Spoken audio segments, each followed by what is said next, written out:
A journey that began way back in May ends here today in a September Region 8 showdown. The two biggest victors from the Victory League have navigated the Class C bracket. Nisswa looking to catch lightning in a bottle and bring home its first state title. Buckman looking to stake their claim as the GOATs of the 2022 tournament. The Class C state championship coming up next on the Neighborhood Sports Network. Baseball, it's America's pastime and Minnesota's passion. The all-new Neighborhood Sports Network, in partnership with the Minnesota Baseball Association, brings you coverage of the 2022 State Amateur Baseball Tournament. Coverage is proudly brought to you by The Urgency Room, fast, flexible care. McDonald's, owners and operators of Minnesota and Western Wisconsin. Find your golden opportunity at mcdonalds.com/careers.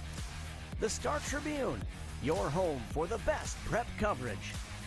And by the Minnesota Twins. Welcome to the neighborhood. Now, let's get out to the ballpark.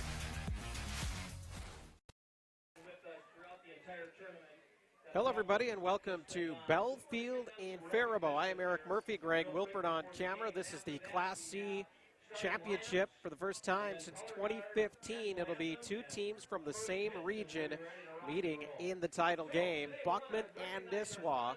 Let's take a closer look at today's matchups. Start out with the Billy Goats of Buckman. They've been on everyone's radar in recent years as a title contender, and now they put it together and making a run due to head-to-head with their league rival Nisswa. They might be looked at as an underdog here today, but they've got the best state tourney resume to date after a first-round win over Cannon Falls.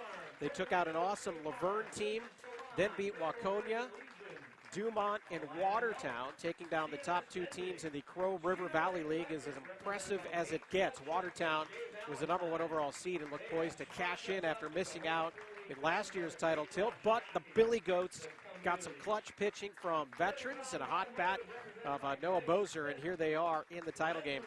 Buckman, no stranger to success in the tourney. They won it all back in 1999. Since then, they have a second-place finish and one third-place finish here at state. They were not the top seed out of Region 8C. That distinction earned by today's opponent. But, again, putting it together here when it matters most. As for the Lightning of Nisswa, relishing a chance to bring home a title for the first time in franchise history, and they're hoping the sticks stay hot. The Lightning fresh off of a Sunday offensive barrage. It started with a 14-2 demolition job of Jordan, a game that saw them mash 5 home runs, including a state tourney record 3 from Nate DeShane. They then pounded out 10 more hits and 10 runs in the semifinals in a victory over a really good Delano team.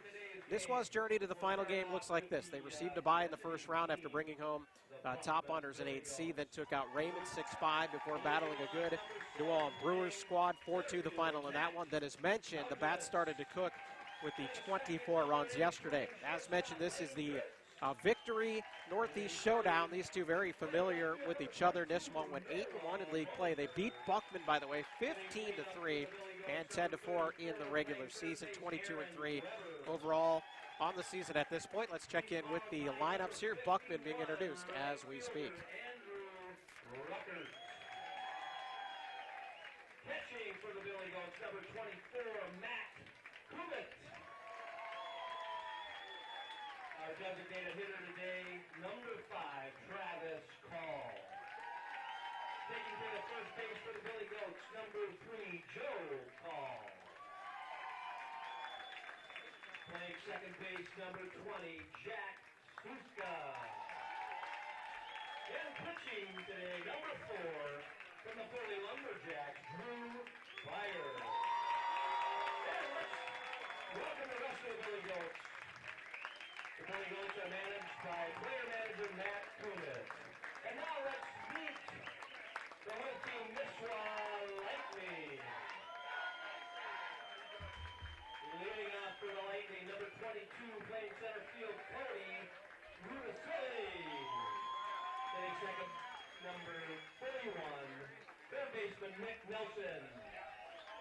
Sitting third today, number 11, playing second base, Jeremiah Pitcorn. Our designated hitter for the Lightning, number 24, Nate Shane. Hitting fifth, number 44, playing first base, Aaron Jenkins. In left field today for the Lightning, number 4, Drew Bolin. On the mound for Nisswa, number 7, Chris Peterson. Playing shortstop today, number 16, Tori Miller. And catching behind the plate, number 21, Matt Asperson. Playing right field for the Lightning, number 34, Tyler Whitworth. Managers from the Nisswa Lightning, Paul Jenkins, and player manager, Aaron Jenkins, and the rest of the Nisswa Lightning. And now, we would ask all of you to rise and remove your caps. The color guard will be coming in, and we'd ask you to remain standing with your caps off for the entire time until they exit the field.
This Labor Day 2022, we are led in the national anthem to honor the United States of America by Laura O'Connor.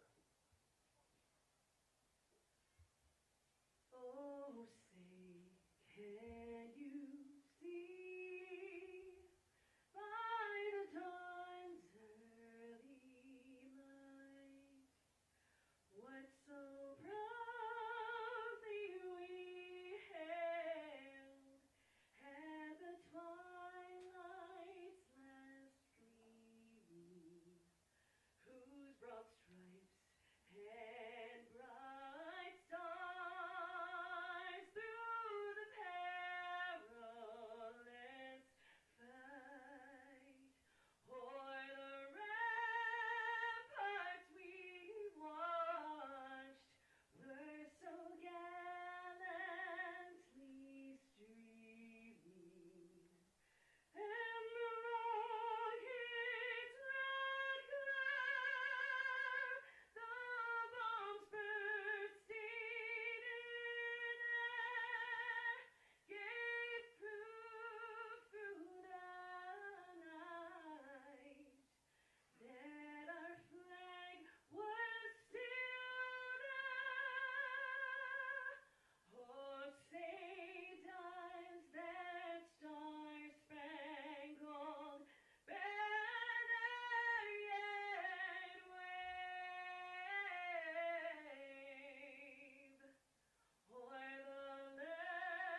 want to thank Royal O'Connor for leading us in that beautiful rendition, and also the color guard from the American Legion in Faribault.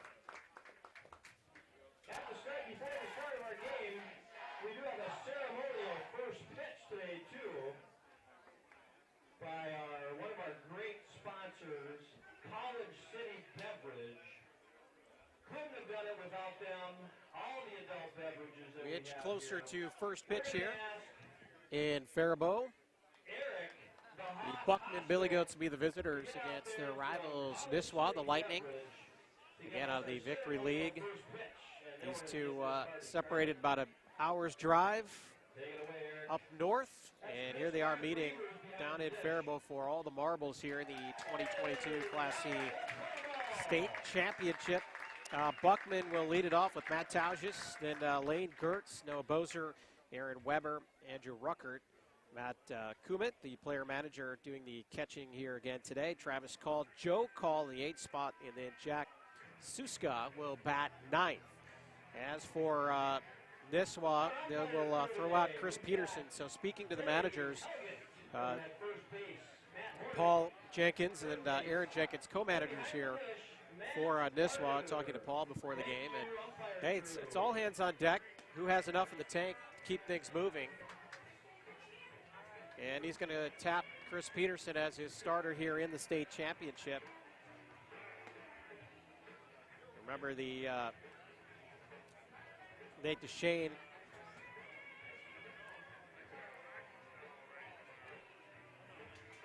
pitched 2 innings, 1 hit against Raymond, then all 8 innings in the 14-2 win over Jordan, then started, went 5 1/3 against Delano yesterday.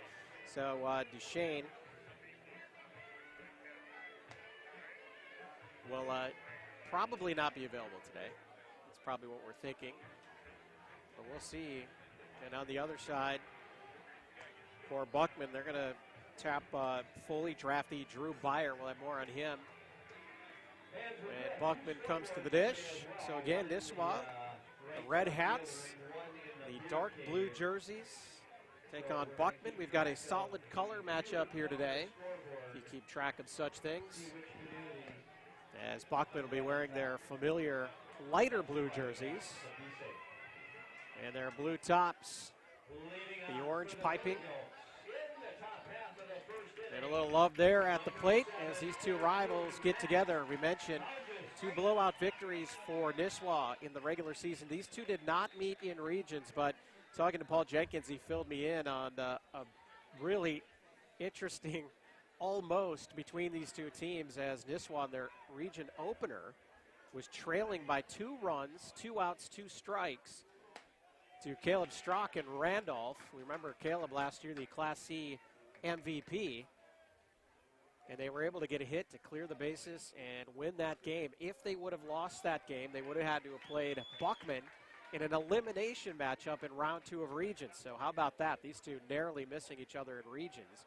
And one of these two would not have been here if that game had happened. So Peterson fires in his first strike to the leadoff batter, Matt Taugis.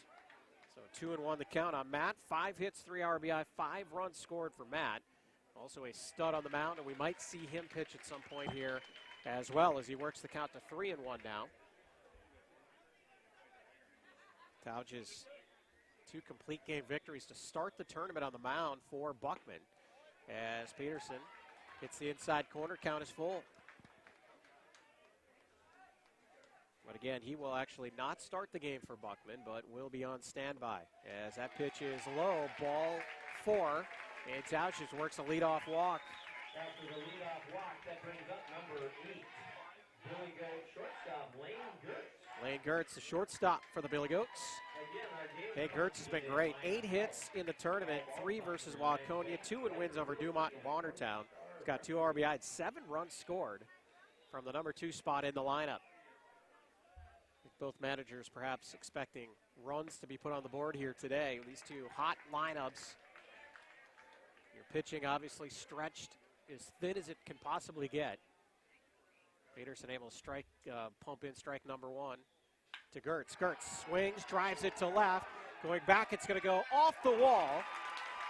Taugis looks at it. He goes around third and trots home safely. So 2 batters, 1 run for Buckman, a stand-up double for Gertz. And the Billy Goats picking up where they left off, jumping to a 1-0 lead. Wow, ball carrying a bit here. That one came off the bat. In left field, Drew Bolin turned his back and played it off the wall. Got that higher wall out in left field. Last week I saw a couple jacks in the gaps. So the ball can carry here at Bell Field, and now it's Noah Bozer, the hottest hitter in this Buckman lineup. Here's graduate, also a great football player back in 2015, the Prep Bowl MVP. A great Piers football team. Got a 1-0 count here. Peterson in trouble early. Outside, 2-0. Bozer for the tournament. He had 2 hits in the first 2 games, then 3 hits in each of the last 3 contests. So 11 hits in all to go along with 10 RBI and 7 runs scored. In a good spot here, up 2-0, swung on and driven back, 2-1 the count. You know, a Bemidji State grad, played baseball there. A lot of college semi-pro players in both lineups. 2-1 pitch from Peterson. That one's driven, it'll get down. Gertz had to wait on it, got a late break, but he turns around third. He's coming home. The throw comes all the way through, but it won't be in time. Gertz is in for run number 2, and the Goats firing at all cylinders so far, jumping all over Nisswa in the first inning.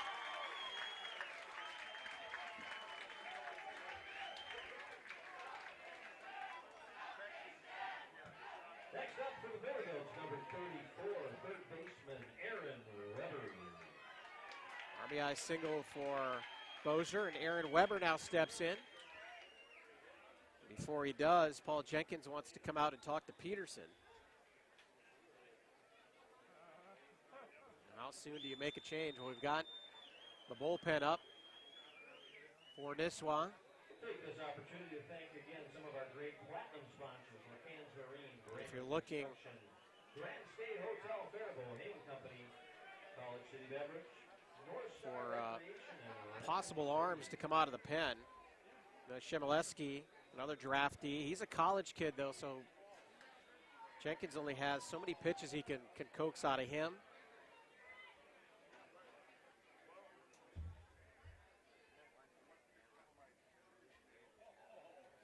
Got Kramer, draftee from Fort Ripley. Feels he could go an inning or 2 today. And then possibly Cody Rudicelli, guy that throws hard. Playing outfield for these guys. As that one is driven to the right side. So Weber down 0-2 quickly. Peterson comes out, starts throwing strikes. That maybe was the message from manager Jenkins, just throw strikes. Peterson fell behind on all 3 batters. Obviously walking Tauges, that came back to haunt him. Inside pitch there, 1-2.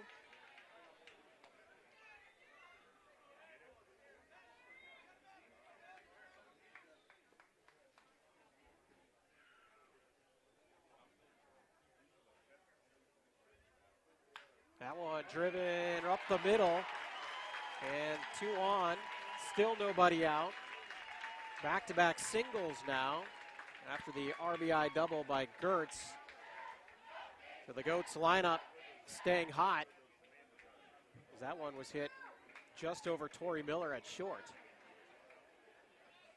And now Jenkins comes back out. I think he's going to make a quick change here. He is. So we've got an early pitching change for Nisswa. They don't want to fall too far behind in this potent Buckman lineup. We'll step away, take a quick break, introduce the new pitcher when we come back. Join our team while supporting yours.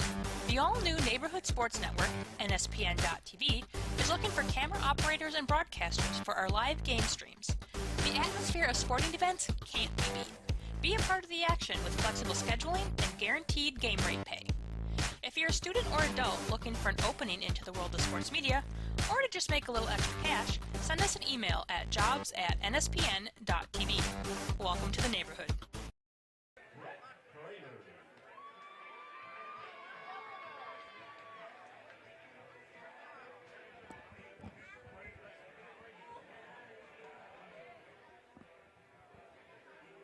All arms on deck here today. Paul Jenkins wasting no time, yanking his starter, Chris Peterson.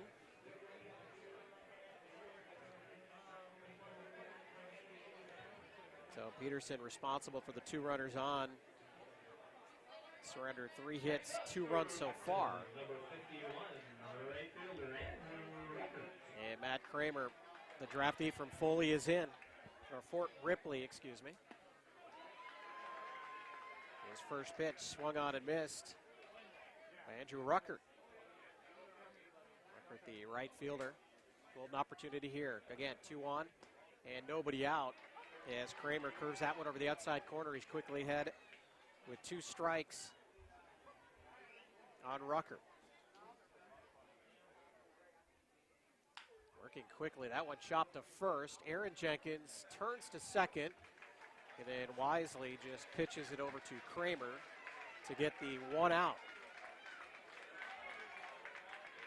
Runners move up, now second and third with 1 out for Matt Kummet. Player manager Matt Kummet. Nice conversation with Matt before the game. These guys are loose. Again, Kramer works quickly, tries for the outside corner, infield in here. They're going to try to cut down runs as much as possible, already down 2-0 in the first inning. 1-0 pitch coming to Kummet. That one driven toward the bullpen over there, so 1-1 the count.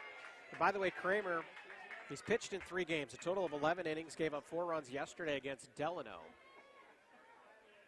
And as Paul Jenkins told me, he would be number 2 in the pecking order here, and he's in quickly as he gets that one to Sky. That's a tough play. It might drop in. It does. Runner breaks for third. Throw home's going to be high. So 1 run is in. Let's see what the runners do on the base paths.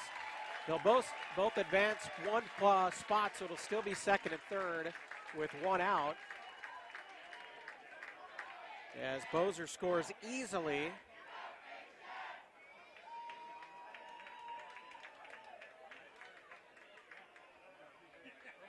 And Buckman now with a 3-0 lead. An RBI single from Kummet, and that one just dropped into short right.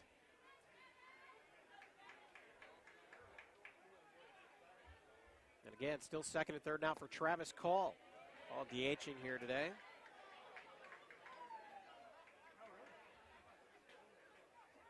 Four hits, 3 runs, 2 RBI in the tournament.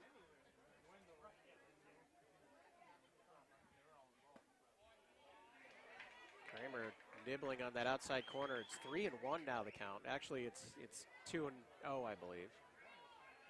It's peeked at the scoreboard, but the ump straightening us out up here. 2-0 pitch, swung on and missed.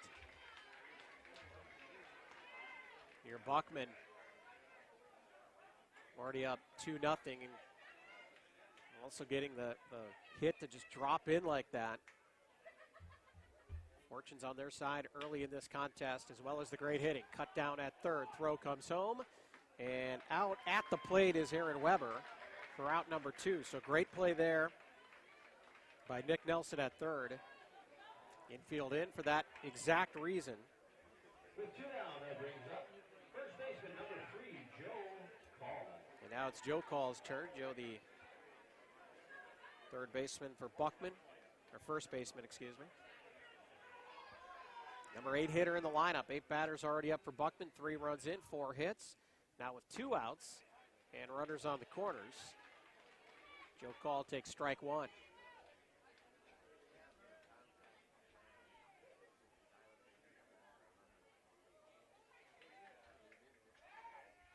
Check on the runner at first.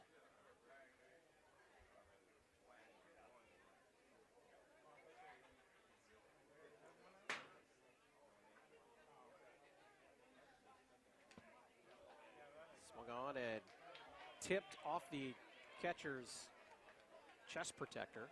So 0-2 is the count. Matt Casperson taking the brunt of that one. Gets a little dust off the plate to get a little breather here. 0-2 count, 2 outs, 2 on. 3 runs already in for the Billy Goats. Brett Kramer inherited a mess, trying to work his way out of it here.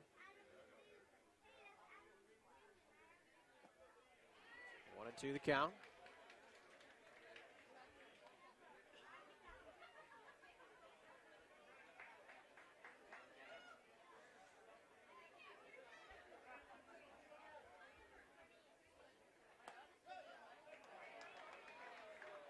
Kramer wanted that call. Instead, it's 2-2.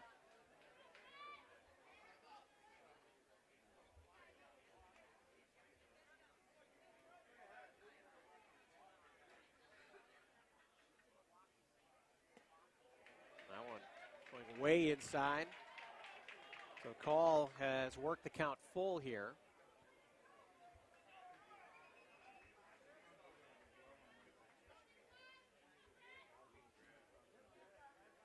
Full count pitch, swung on and missed. Kramer able to minimize the damage, but Buckman strikes for 3 in the first. Nisswa coming to bat live on NSPN.TV.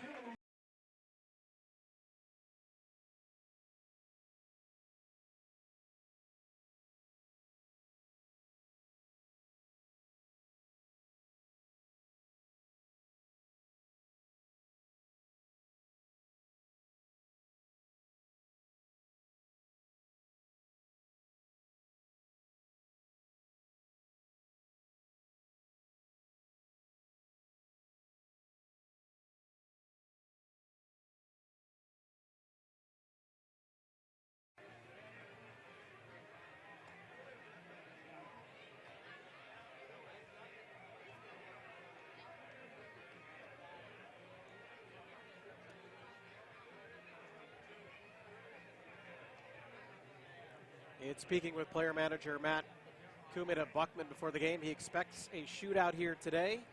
Buckman holding up its end of the bargain so far in the first inning. The Billy Goats start out with a walk, a double, 2 singles, and just like that, a 3-0 advantage. Brett Kramer had to come out of the pen right away for Nisswa to clean things up. He danced out of danger, minimizing the damage, but 4 hits in all in the inning for the Goats. 1 error on Nisswa. And now, Nisswa is going to turn, or Buckman rather, is going to turn to Drew Byer, the draftee from Foley, the Foley Jacks, on the mound to start things in the state championship game here. Byer tossed 6 innings against Waconia, 2 innings against Dumont yesterday. And he'll face a lineup. Nisswa, another really, really good hitting lineup. Cody Rudicelli will lead things off. Then Nick Nelson, Jeremiah Pipcorn, Nate DeShane, Aaron Jenkins, Drew Boland, Chris Peterson, Torrey Miller, and Matt Casperson is your lineup. Cody Rudicelli will lead things off. Cody mentioned he might possibly be tabbed to pitch at some point. We'll see how things progress as he takes strike 1 from Byer. Rudicelli, 8 hits, 5 RBI, and a home run in this tournament. Former Wofford College baseball player. Played his high school ball at Florida. Semi-pro baseball player. He's down 0-2 here. As Byer comes right after him. Pitches high, 1-2.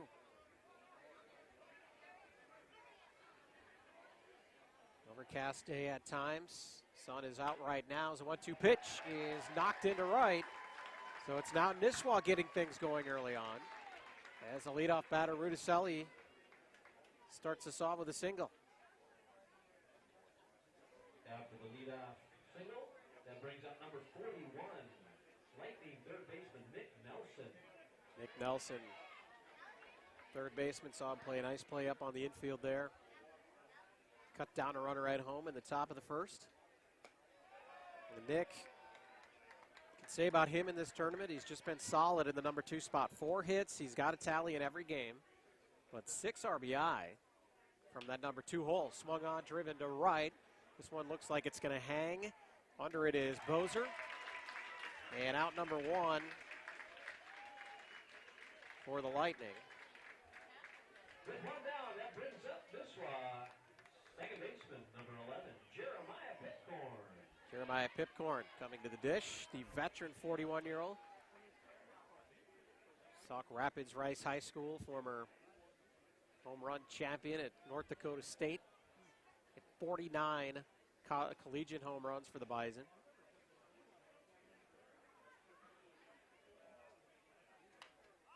Swings on the first pitch from Byer and knocks it out of play. Pipcorn 4 hits, 3 RBI in the tournament.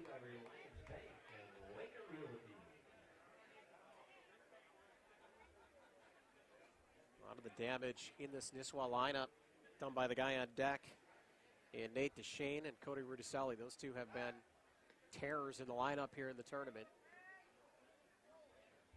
So if the lineup can, the Lightning can continue to get consistency in the lineup from the likes of Pipcorn, Bolin, Nelson and company, then it'll be a tough out here, but quickly down 0-2 is Pipcorn. So Byer looks sharp here. And Rudicelli down 0-2 in that at bat as well. Code able to eventually single. Pipcorn hangs on that one, driven back to the right side. Count remains 0-2.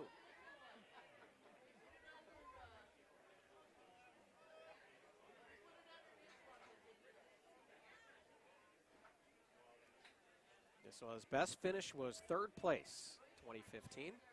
Also, last time we had 2 region rivals meet in a state championship. It was Green Island Plato back then. That one knocked toward 3rd and foul. There's another Alliance Bank foul ball.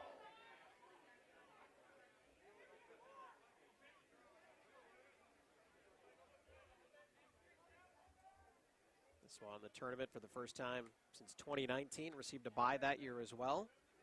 Fell in the first round to Cologne. So no matter what, they'll end up with their best finish in program history. The top seed out of Region 8. 0-2 pitch again is high, 1-2.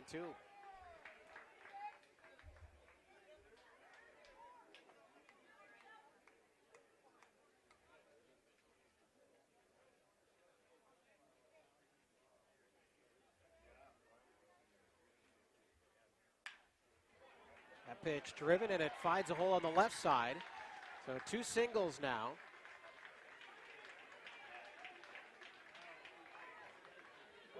And the Nisswa have something cooking. And this is the man you want up in this situation. Down 3 with 2 on and 1 out. Nate DeShane comes up. Nate is DHing here tonight. What can we say about Nate? 6 hits, 10 RBI, 3 jacks. And by the way, those 3 home runs, all coming in one game, a tournament record, that game against Jordan. 8 RBI, 4 runs in that contest as well. Sees the first pitch from Byer go outside, 1-0. We mentioned Pipcorn, 49 collegiate home runs. DeShane hit 47 home runs down at Morningside College in Sioux City. And he looks at strike 1 from Byer. 1-1 the count.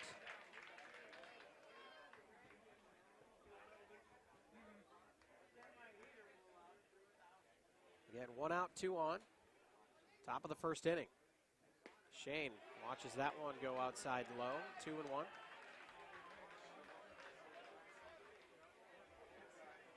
For the most part, 3 pitchers carrying the water for the Lightning, including DeShane. As he swings through that one, 2-2 the count. Shane, 2 innings pitched, just 1 hit against Raymond. And then all 8 innings in that 14-2 win over Jordan. So we mentioned what he did at the plate. Also pitched all 8 innings in that contest. Then started and went 5 1/3 against Delano. On the outside corner, good eye from Nate. Count is full. Byer being careful here with one of the hottest hitters in the tournament.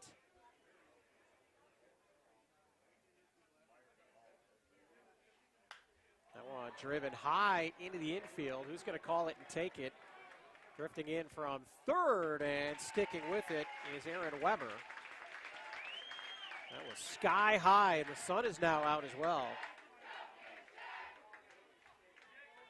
Weber takes it for out number 2. And runners at first and second. That brings up Lightning first baseman number 44, Aaron Jenkins. Aaron Jenkins, player co-manager, steps in. Aaron with 2 hits and an RBI in the tourney. Swings and misses, strike 1 from Byer.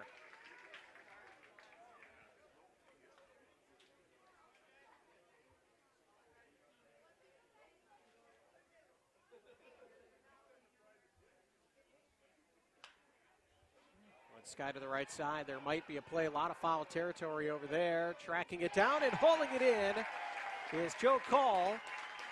So Byer works out of the danger in the first inning. The Billy Goats take a 3-0 lead into inning number 2. Live Class C state tournament or state championship action on NSPN.TV. Fast and flexible care. Count on the urgency room for expert medical care when you need it most. Visit us in person. Broken bone, chest pain? We're in Eagan, Vadnais Heights, or Woodbury. Online care. Sinus infection? Strep throat? We offer easy online care.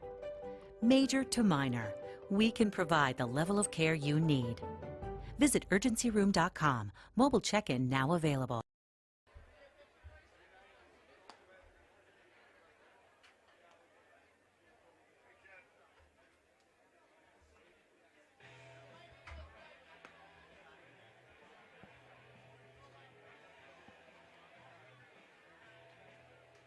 After 1, it's a 3-0 lead for the Billy Goats of Buckman, trying to ride that wave to a state title, taking on their rival, the Nisswa Lightning. An all-Region 8 matchup here in the Class C state championship. Again, these two did not meet in the region tournament. As I mentioned last inning, they narrowly missed each other in what would have been an elimination game. One of those what could have been moments. Instead, they run through the brackets. Neither team a favorite by any means, I don't think, if you were to put truth serum in most of the prognosticators when they looked at the Class C bracket. Probably would not have picked this as the state championship matchup, but the two most deserving on what they've done here last 3 weeks in the state tournament. And leading things off for Buckman is Jack Suska, the number 9 hitter. Second baseman for the Goats. And again, facing Brett Kramer, the draftee from Fort Ripley, who had to come in relief of Chris Peterson. Peterson charged with all 3 runs in that inning. Did not record it out. 2-1 pitch. Drifting toward shortstop and out into the grass. Fighting the sun is Drew Bolin. Snags it for out number 1. This inning's starting a lot more innocently for Nisswa. With one down, that brings up number 7, center fielder for the Billy Goats, Matt Taugis coming up for the Goats. Matt led us off and walked, later scored.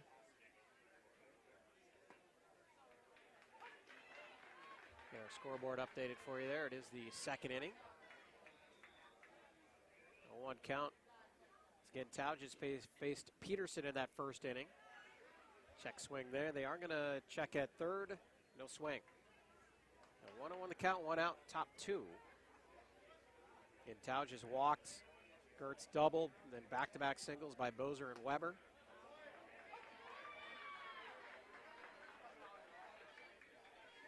Goats jumping all over the Lightning. 1-2 the count, though, as Kramer settling in here in the second inning after coming on in relief. That one ripped down the first base side, but foul.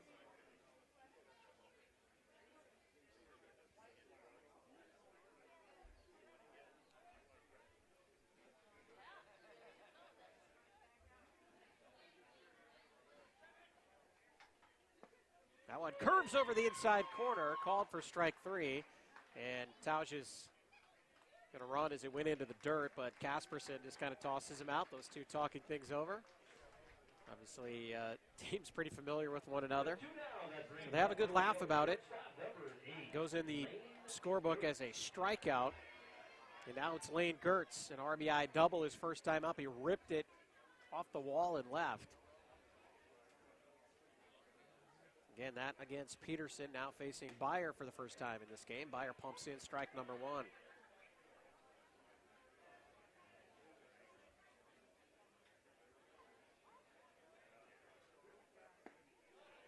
Quickly, 2 strikes on Gertz. Byer not messing around here. The Billy Goats line up in the second inning, going right after them. Gertz jumps on that inside pitch, knocks it over the bullpen on the left side. Still an 0-2 count.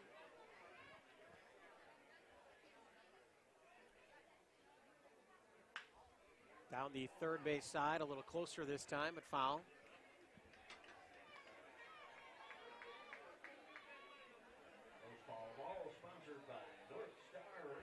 Gertz with his 8 hits in this tournament so far. Well, now 9, counting that double. He doesn't chase, but it's called strike 3 in the outside corner. So a quick 1-2-3 inning for Byer, or for Kramer. And Nisswa coming to bat in the second when we come back. Join our team while supporting yours. The all-new Neighborhood Sports Network, NSPN.TV, is looking for camera operators and broadcasters for our live game streams. The atmosphere of sporting events can't be beat. Be a part of the action with flexible scheduling and guaranteed game rate pay. If you're a student or adult looking for an opening into the world of sports media, or to just make a little extra cash, send us an email at jobs@nspn.tv. Welcome to the neighborhood. Great crowd on hand here for the state title game, Class C bracket. Buckman and Nisswa trying to join Rochester, the Royals. How about that, bringing home their first title since 2006. Dramatic fashion, outlasting the Champlin Low Gators over in Dundas last night. Play at the plate, finishes it in 12 innings.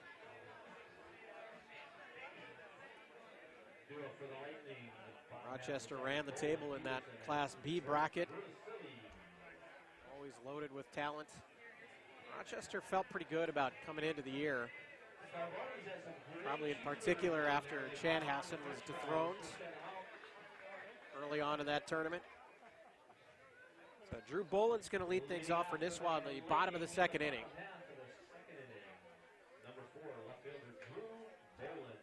Boland with 3 hits, 4 RBI. In the tournament thus far, the lefty stepping in against Byer. He watches ball 1.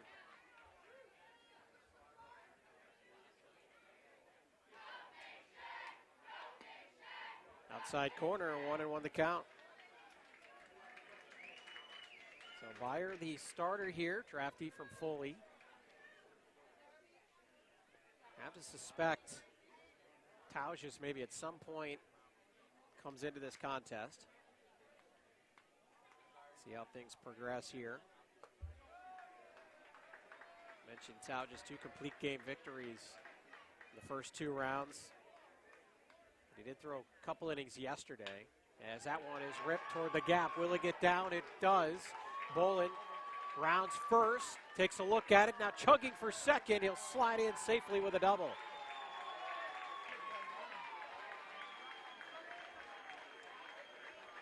A leadoff double for Boland. And Nisswa led off last inning with a single. So in business again here, trying to break through on Byer. And Chris Peterson into the batter's box now. Chris, big tall lefty, again the starting pitcher here today. Got 2 hits so far in the tournament. Knocks that one off the shin, 0-1 the count.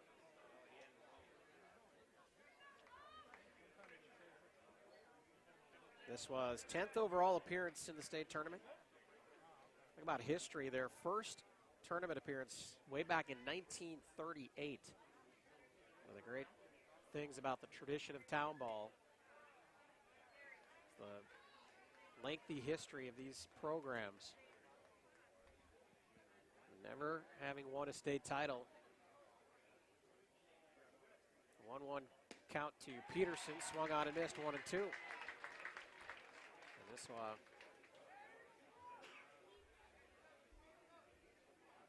trying to bring home state title number 1. Buckman trying to bring home their second state crown.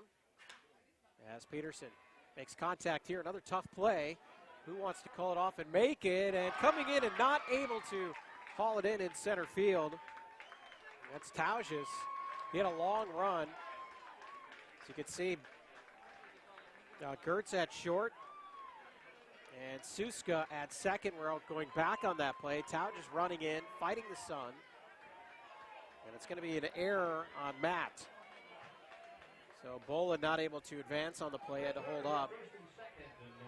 But first and second now with nobody out. And Torrey Miller, the shortstop, coming up. Miller, 2 hits in the tournament.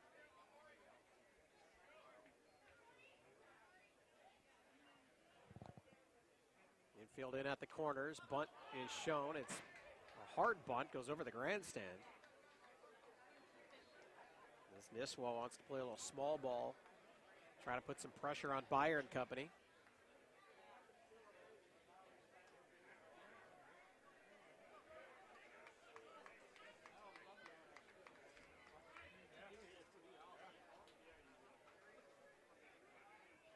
Shows bunt again, lays it down.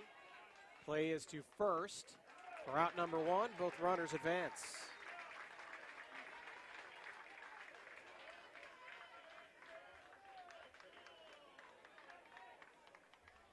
After the sacrifice bunt, moves over the runners to second, third. That brings up number 21, catcher Matt Casperson. Now the number 9 hitter, Matt Casperson, comes in.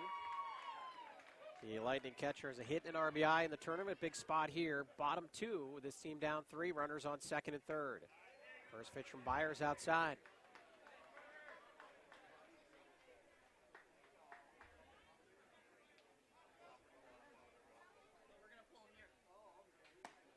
Comes back in, but high, 2-0. Casperson being picky here in this at-bat.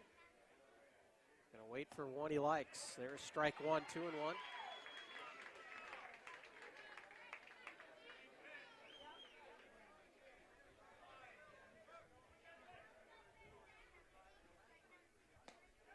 Strike 2. Count is even, 2-2. Again, 1 out, 2 on. Nisswa trying to break through here. Both these teams red hot yesterday. 24 runs in all for Nisswa. That one is swung on, driven out of play.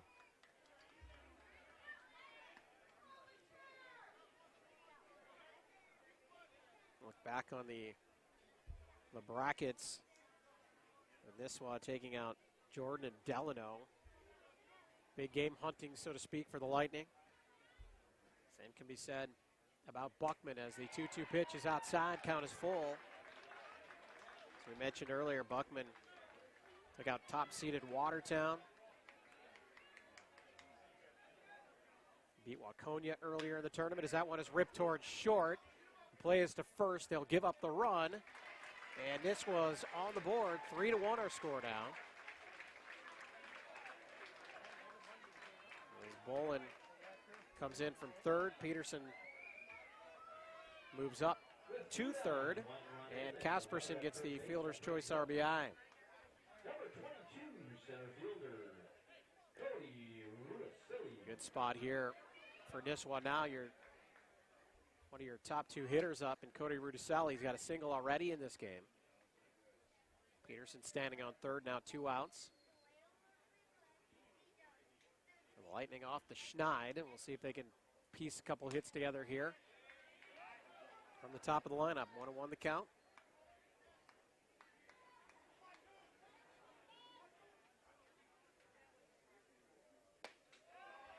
Pitch is high. 3-0 the count, actually.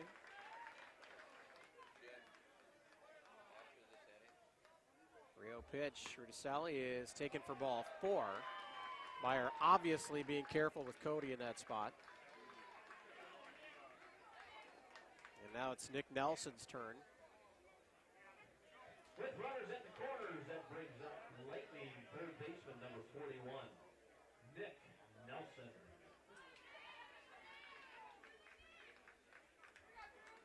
Runners on the corners, 2 outs. Nelson, who flew out to left field his first time up. Rudicelli goes. The throw goes through to second. It's actually cut in front of the bag as they were keeping a close eye on Peterson at third to see if he was going to break. We've seen that more than a few times in the state tournament.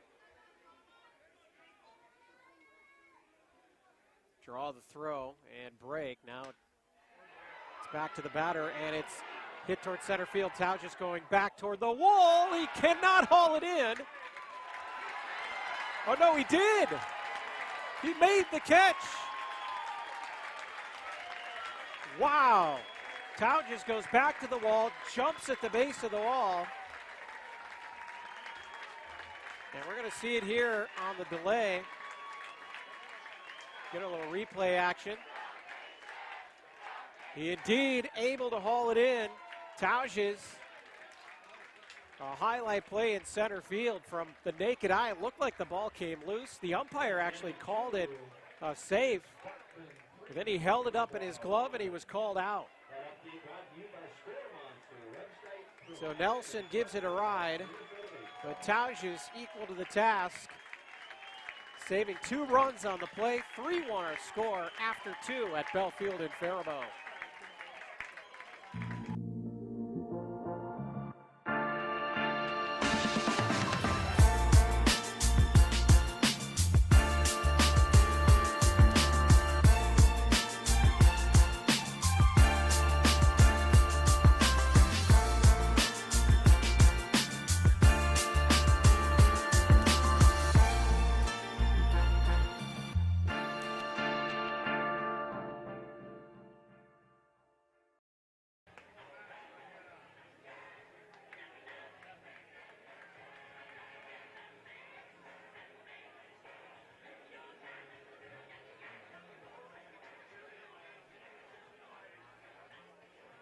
So far, Buckman's got it working on both sides here in the lineup and out in the field.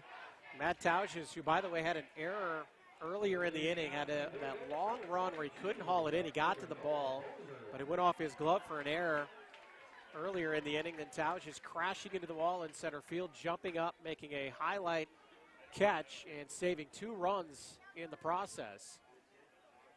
So Matt Tauges getting it done out there in center field on a great play. And again, looked like it dropped from here. And again, the umpire out there called it safe. And then Tao just put the glove up with the ball in it, showing that he had indeed secured it out there in center field. And now for Nisswa, Kramer back out here in the top of the 3rd inning, facing Bozer, the top hitter in the Buckman Billy Goats lineup. Bozer singled. Drove in a run back in the 1st inning.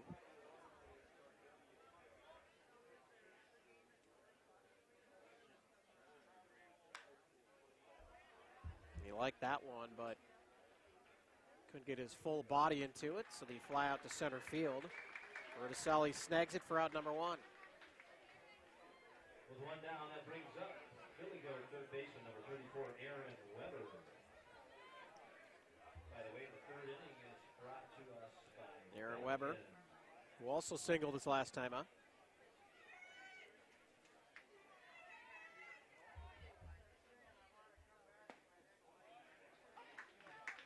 Kramer able to curve that one on the inside corner, 0-1.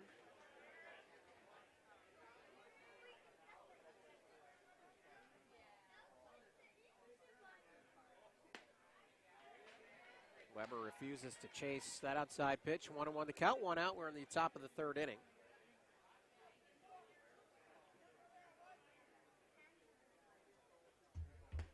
That one swung on and missed, 1-2. Want to give a shout out to everybody involved here and putting on another great state tournament. Faribault, Dundas, Meesville. They passed it on to next year's hosts. That ceremony was yesterday as it's strike three, swung on and missed. So Kramer cruising so far here in the third inning. Two quick outs, and now it's Andrew Ruckert coming to the dish. Reaching on a fielder's choice, his first time up in the first inning.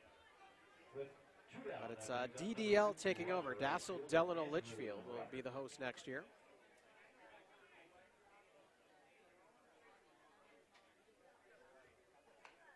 That one, he just kind of fought that inside pitch off. Now it's going to be a tough play, and it's made by Kramer. He barehanded it and then tagged Ruckert with the bare hand. He had no other play. And a great job by Kramer showing off some speed and athleticism. A quick 1-2-3 inning. Nisswa coming up, bottom three when we come back. Join our team while supporting yours. The all-new Neighborhood Sports Network, NSPN.TV, is looking for camera operators and broadcasters for our live game streams. The atmosphere of sporting events can't be beat. Be a part of the action with flexible scheduling and guaranteed game rate pay. If you're a student or adult looking for an opening into the world of sports media, or to just make a little extra cash, send us an email at jobs@nspn.tv. Welcome to the neighborhood. Looked early like we might have the shootout that some were expecting, and obviously still a long ways to go here, but Buckman striking 3 times in the top of the first inning. Nisswa got one back last inning. So 3-1 our score between these two Region A rivals. Drew Byer, fully draftee, back out for his third inning of work for Buckman.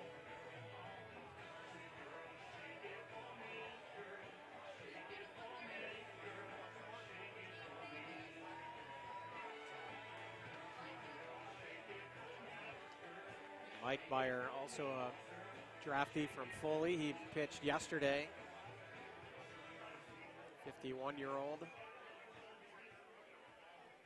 Helping Buckman get into the state title tilt here. Mike Byer will face Jeremiah Pepcorn, then Deshane Jenkins. Now Pipcorn singled his first time up through the left side. Again, the former NDSU star. Helping Nisswa get to the state championship game here. Takes ball one.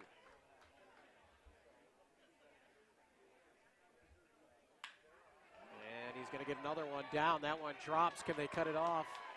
Tauges does a great job out there, then slings it in to second, holding Jeremiah to a single. So 2 for 2 to start the day for Pipcorn.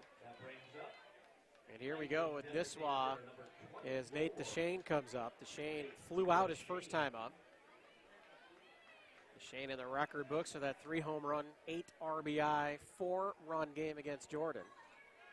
And then, oh, by the way, he pitched all 8 innings as well for Nisswa. There he is.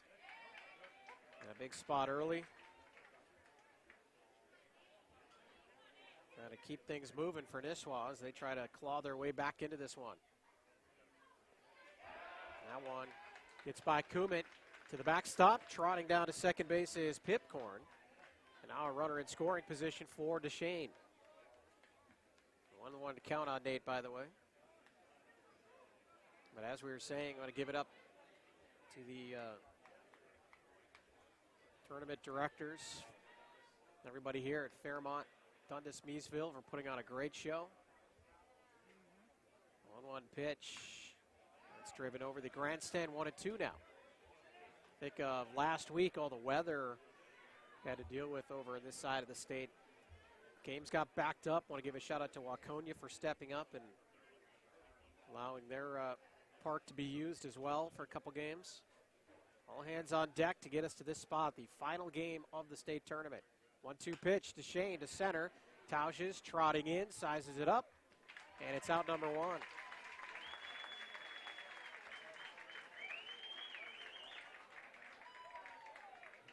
So Tauges is a busy guy out there in center field so far. 44, Aaron Jenkins. As Aaron Jenkins comes up, Aaron flew out to first his first time up.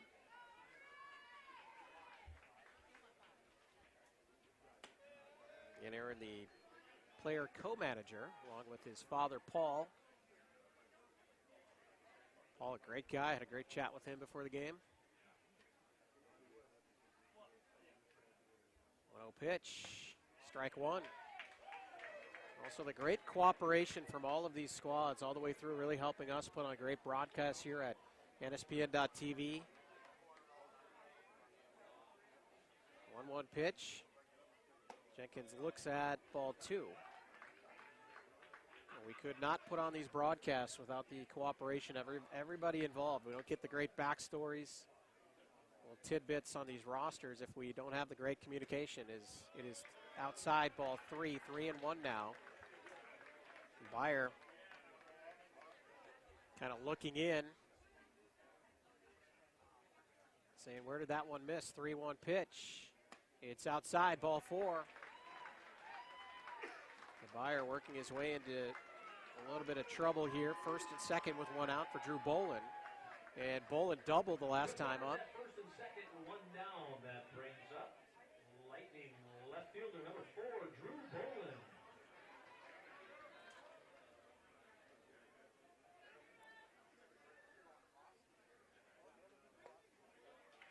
There is strike one from Byer.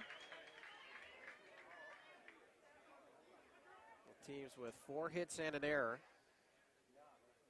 It's just the Billy Goats taking advantage of their opportunities in the first to sprint out to this 3-1 lead.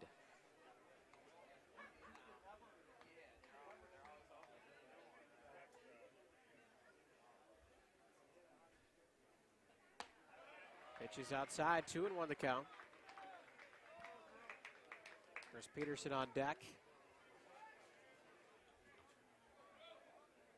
So back-to-back lefties in the lineup facing the right-handed Byer.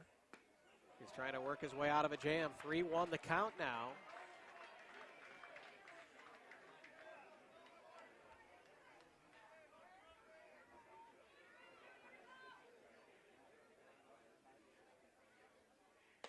That pitch is outside. Ball 4, back-to-back walks, and the bases are juiced for Peterson. And now Kumit, the catcher, also the manager for Buckman, wants to bring everybody in, talk things over.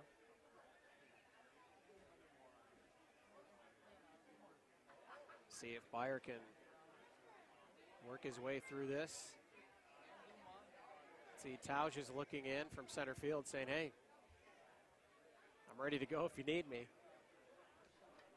With bases loaded and one down. That brings So up let's set it up. We've got a single and 2 walks. One fly out to Tausch is in center, squeezed in between. So 1 out, bases loaded. Chris Peterson comes up. He reached on an error his last time up. First pitch from Byer is strike 1. Remember that Peterson fly ball into short center field.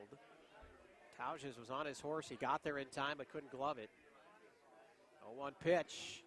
Outside ball 1.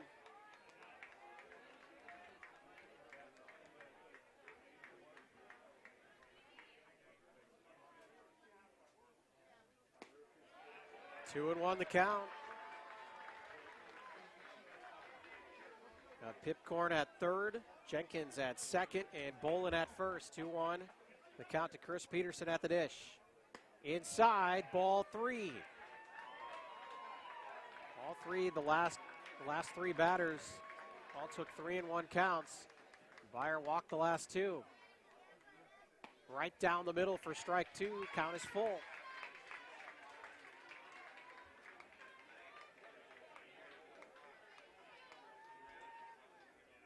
Three-two pitch. Inside ball 4. Nisswa cuts the lead to 1.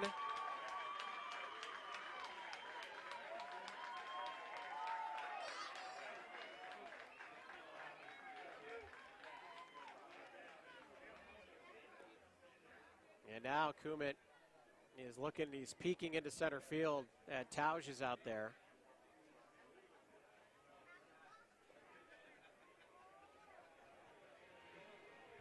And here comes Matt. So we're going to have a pitching change. It looks like Matt Tausch has played great center field in the opening 3 innings here. He's going to come in, try to get his team out of a huge bases-loaded, one-out jam as Buckman is clinging to a 1-run lead here in the Class C State Championship. Join our team while supporting yours. The all-new Neighborhood Sports Network, NSPN.TV, is looking for camera operators and broadcasters for our live game streams. The atmosphere of sporting events can't be beat. Be a part of the action with flexible scheduling and guaranteed game rate pay. If you're a student or adult looking for an opening into the world of sports media, or to just make a little extra cash, send us an email at jobs@nspn.tv. Welcome to the neighborhood.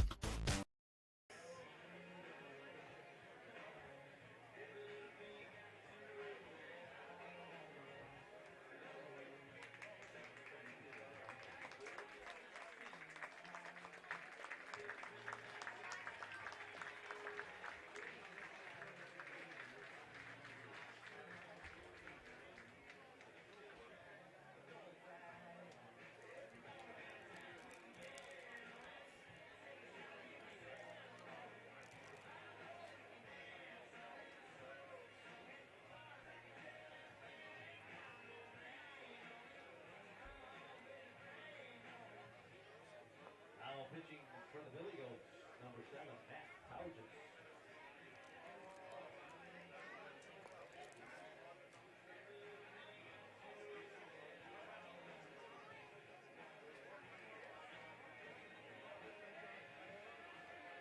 Taking care of right field, number 5, Travis Hall.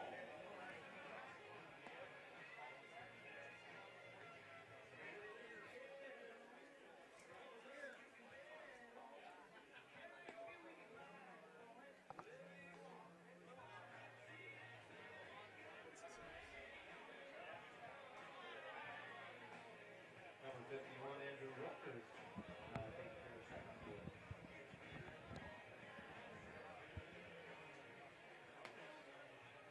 Matt Tausch is into the game for Nisswa, or for Buckman, excuse me, as Nisswa rallies.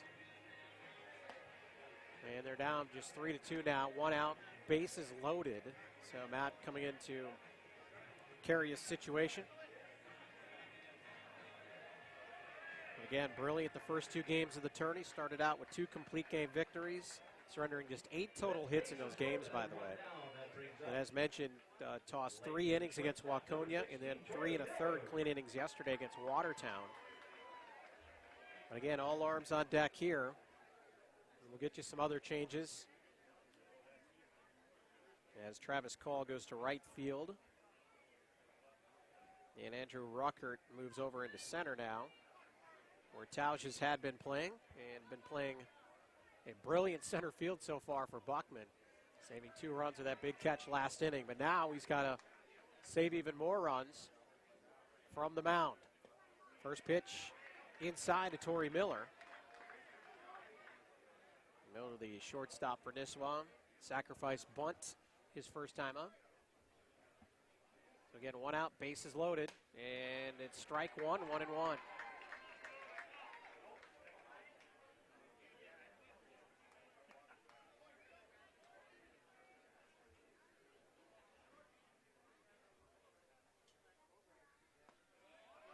Tries to curve that one over, but it's outside, 2-1 the count.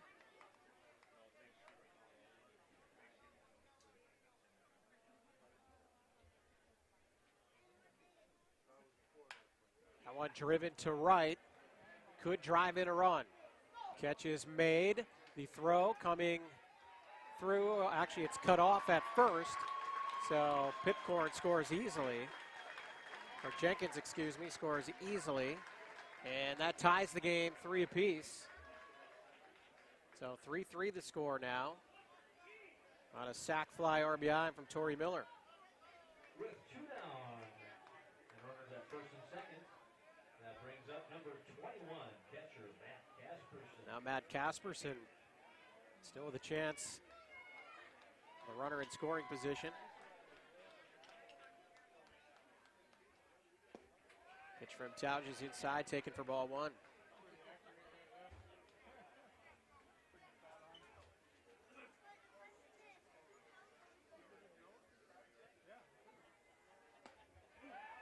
That's strike one, 1-1 the count. But Drew Bolin standing on second, Chris Peterson on first base. 2 outs now in the inning, 1-1 the count to Casperson. Tausch is trying to dance out of danger. It's taken for ball two.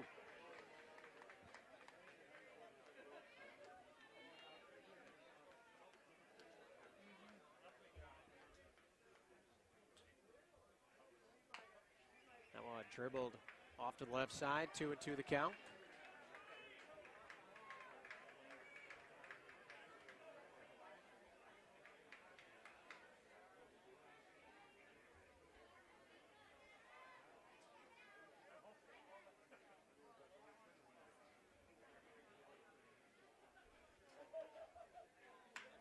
That one driven toward the gap. If it gets down, a run will score. At least one run will score. It does. Bolin is in. Peterson's on his horse. He rounds third. The throw cut off at short. 2 runs in on the double from Casperson, the number 9 hitter in the lineup. And just like that, the Lightning strike. Now 4 runs in the inning and a 5-3 lead.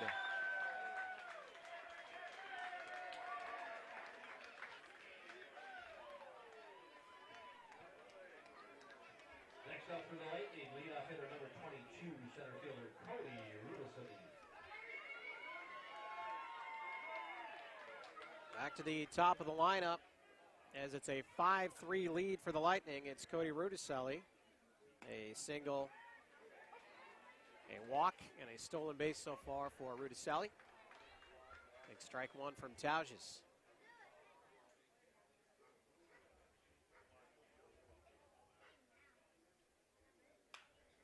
That one knocked over to the right side. It looks like a play can be made by Call, and he makes it. So Tauges gets out of the inning, but not before the damage is done. 4 for Nisswa in the 3rd inning in a 5-3 lead. We'll be right back with live action from Bell Field after this. Star Tribune covers high school sports as passionately as you live them. Don't miss a beat on the games you love. Check out Star Tribune all day, every day for the latest prep news, scores, and so much more.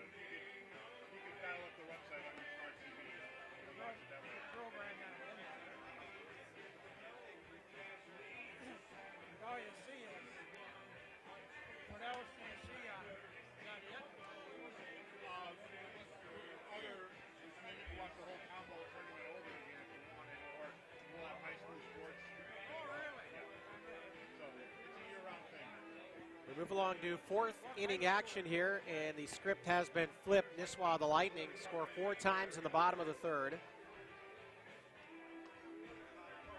Aided by 3 walks in the inning. And the big 2-run double, Matt Casperson, to put his team up 5-3. And Brett Kramer, Ripley draftee, started the game for Nisswa, still out here to start off the 4th inning. Player manager Matt Kumit stepping in for Buckman. Good pitch from Kramer for strike one.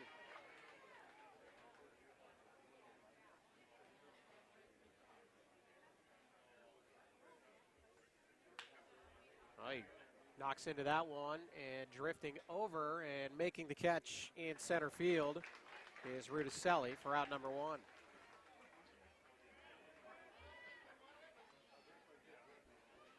Bring up Travis Call, now playing right field. Reached a fielder's choice, his first time up back in the 1st inning. So for Nisswa, last inning, Jeremiah Pipcorn reached on a single. And then it was 3 straight walks and the big double by Casperson, leading to those 4 runs.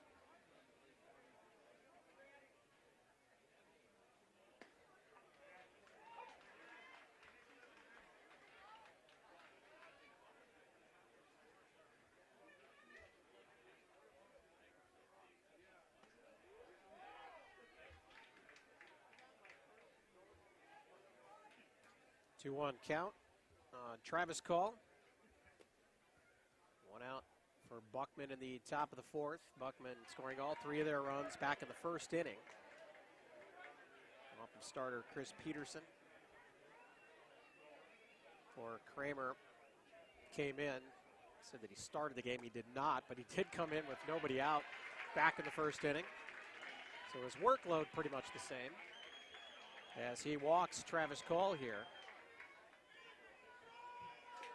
And now it's Joe Call, first baseman. With 1 down and a runner at first base, that brings up number 3, first baseman Joe Call. Joe 0 for 1 on the day.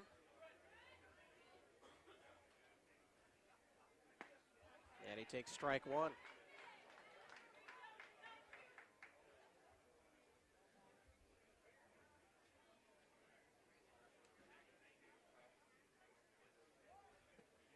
Showing bunt, pulls it back, but it's strike 2. Call's going to ask about that one. Today's 4th inning is sponsored by He jumped out in front of the plate as well. Pulled back and takes strike 2. 0-2 pitch coming. Trying to hit the outside corner, just misses 1-2.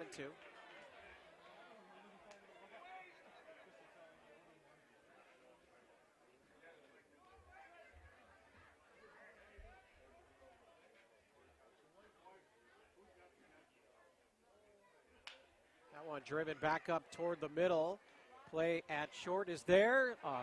Clutch or a double clutch on the relay, but it's in time. So Call hits into the double play, and Nisswa cruises through the top of the 4th inning, holding on to that 5-3 lead.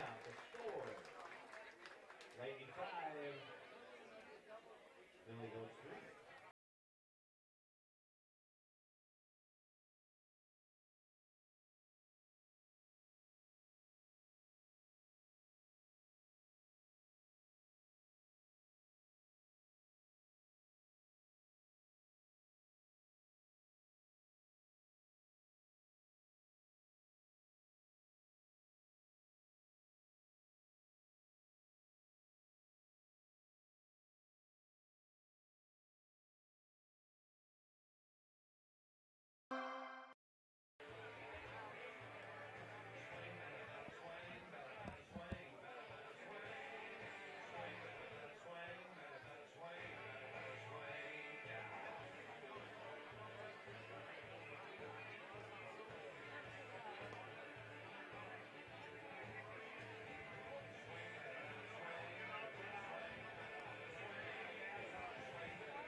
Matt Tauschis will continue to pitch for Buckman. He came in last inning, trying to put out a fire. Did surrender the 2-run double to Casperson. And he will face Nick Nelson, Jeremiah Pipcorn, and Nate DeShane. The heart of the lineup for Nisswa. They try to build on that 4-run 3rd inning. Third baseman number 41, Nick Nelson. Nelson has flown out twice already in this game. Now facing Tauschis for the first time, swinging on the first pitch, spoils it, and it's 0-1.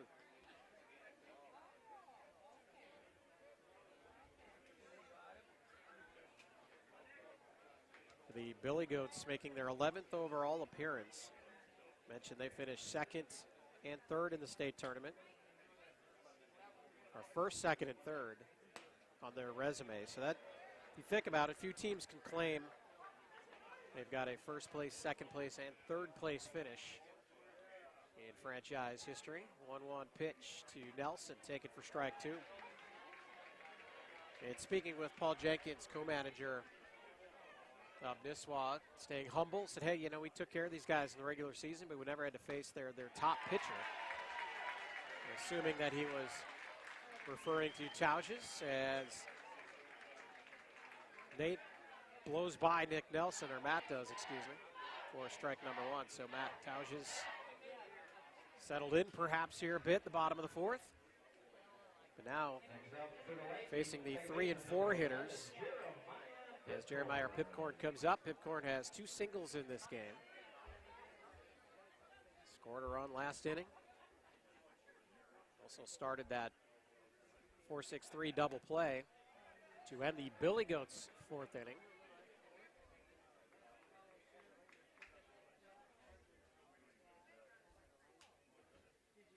Dodge is outside there, so it's 2-0 quickly on Jeremiah. Mentioned nearly 100 collegiate home runs between the 3 and 4 spot in the lineup for Nisswa. And Pipcorn now holds a 3-0 count against Tauges.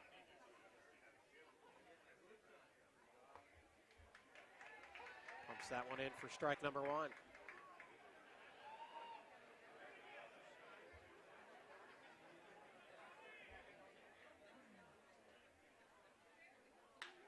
Now one driven to third. It's a fair ball. Knocked down. Pipcorn on his horse. Throw comes across. And Jeremiah beats it by a step. So Gertz able to knock it down, put a good throw on it, but he was too far into the hole over there to get Jeremiah, who probably doesn't run quite like he did when he was 21, but beats it out anyway. Jeremiah with 3 hits now on the day as Nate Duchesne steps up.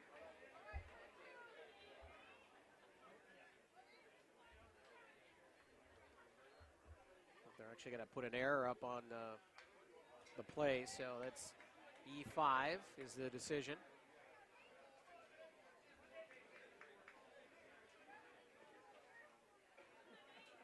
So Gertz takes the E, and there's 1 on and 1 out for big Nate Duchesne. He's flown out twice in this game. Getting his first look at Tauges here in this contest as well. Tauges delivers, and it's low, 1-1's count.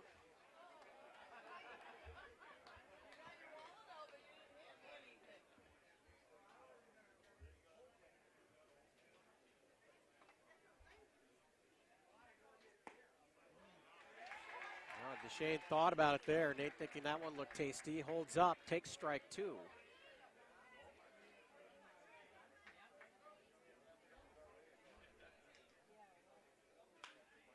Reaches out, pops that one up towards short.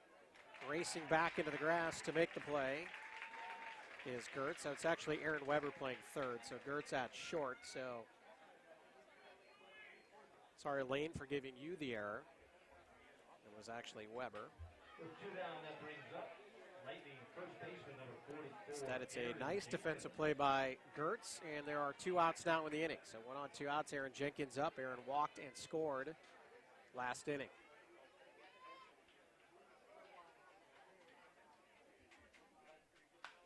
First pitch from Tauges is skied towards center field. Now playing out there is Call. Gets under it for out number 3. So Tauges settles in and gets through Nisswa's heart of the lineup in the bottom of the 4th through 4. 5-3, Lightning leading it. Fast and flexible care. Count on the urgency room for expert medical care when you need it most. Visit us in person. Broken bone, chest pain? We're in Eagan, Vadnais Heights, or Woodbury. Online care. Sinus infection? Strep throat? We offer easy online care. Major to minor, we can provide the level of care you need. Visit urgencyroom.com. Mobile check-in now available.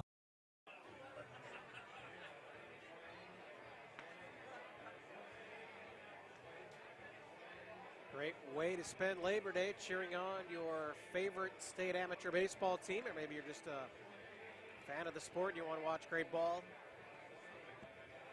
Great crowd on hand here at Bell Field in Faribault.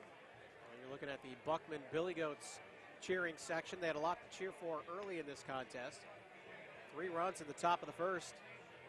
The Goats jumping all over their rivals from Region 8. But Nisswa chipped away and then exploded for 4 in the bottom of the third. As we now move to the top of the 5th inning, it'll be Jack Suska leading things off for the Goats. He flew out his first time up.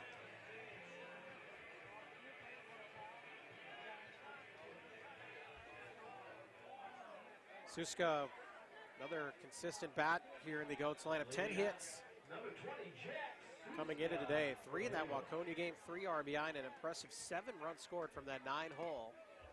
He swings through the pitch from Kramer. So again, Brett Kramer took over in that first inning. Has settled in nicely. He's held Buckman off the board in each of the last 3 innings. So 1 pitch. Same pitch, and again, swung on and missed, 0-2.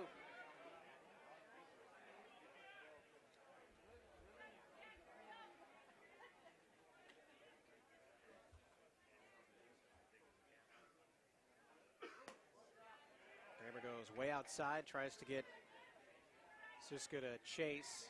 1-2 the count.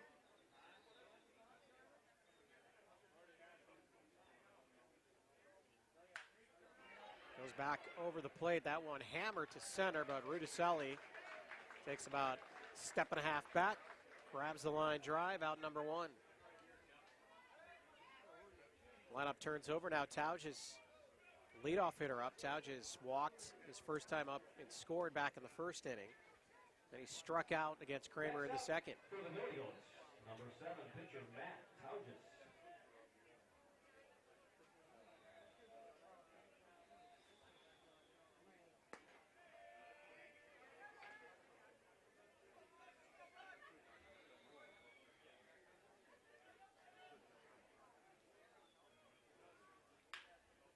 Driven toward Pipcorn at second. Jeremiah up with it.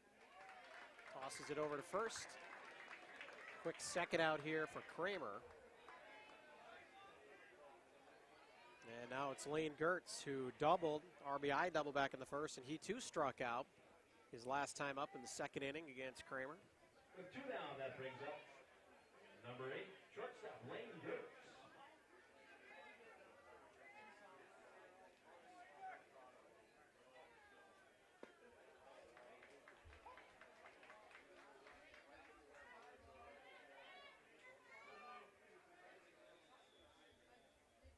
The 1 pitch.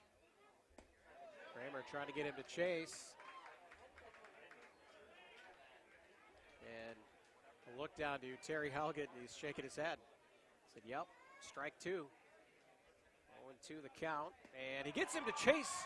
3 pitches for the third out. Kramer breezes through the top of the 5th inning. And it's 5-3 Nisswa. Watching the Class C State Championship live on NSPN.TV. Fast and flexible care. Count on the urgency room for expert medical care when you need it most. Visit us in person. Broken bone, chest pain? We're in Eagan, Vadnais Heights, or Woodbury. Online care. Sinus infection? Strep throat? We offer easy online care. Major to minor, we can provide the level of care you need. Visit urgencyroom.com. Mobile check-in now available. He's looking good for it. Those weight glasses. He had a floppy hat on yesterday. Thanks, Chad.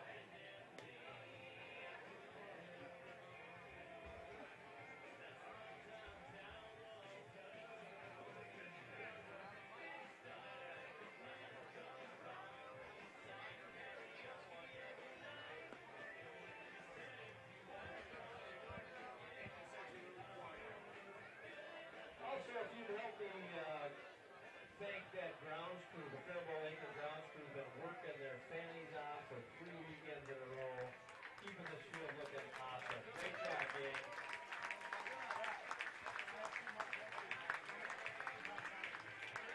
Bottom 5 at Bell Field in Faribault. 5-3 Nisswa, the Lightning, who put up 24 runs in their 2 victories yesterday. Took a minute to get things moving here, but 4-run 3rd inning looming large right now. They've got that 5-3 lead. And Drew Bolin will lead things off for Nisswa. To be Bolin, Peterson, Miller due up for the Lightning. And Drew's been in the middle of it. A double back in the 2nd. He walked his last time up. He scored 2 runs.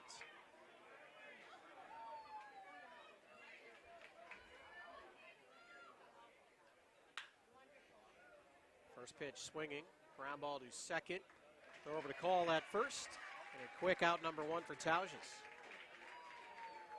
With 1 down, that brings up number 7, right fielder Chris Peterson. Chris Peterson, also an eventful day for him. He started the game on the mound for Nisswa before quickly being replaced after Buckman jumped on him for 3 runs. At the plate, he reached on an error in the 2nd inning, then an RBI walk. He walked with the bases loaded his last time up. Later scored in that inning, swung on and driven towards Zuska at 2nd. And he makes the leaping grab, tumbling into short right field. A quick out number 2 for Tauges.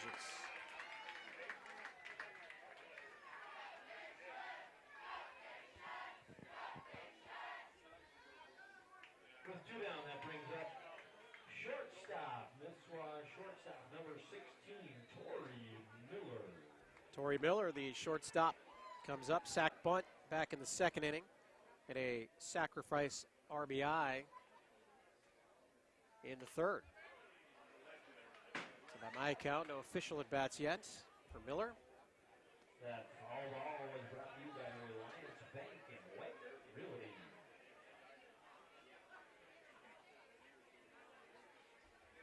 Tauges working quickly here in the 5th. 2 quick outs, already 0-1 the count. Now 1-1 on Torrey Miller.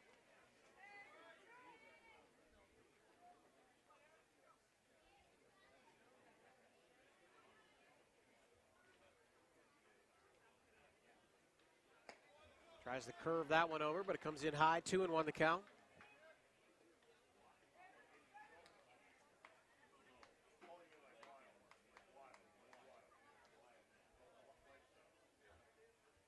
Swung on and missed. 2 balls, 2 strikes. The number 8 hitter in the lineup for the Lightning. Nisswa with 5 hits, Buckman with 4.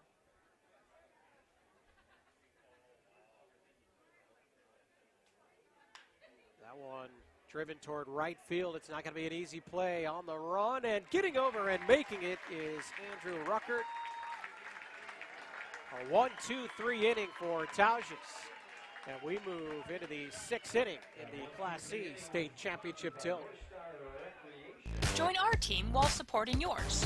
The all-new Neighborhood Sports Network, NSPN.TV, is looking for camera operators and broadcasters for our live game streams. The atmosphere of sporting events can't be beat. Be a part of the action with flexible scheduling and guaranteed game rate pay. If you're a student or adult looking for an opening into the world of sports media, or to just make a little extra cash, send us an email at jobs@nspn.tv. Welcome to the neighborhood. Per item. $5 per item. Go high wild.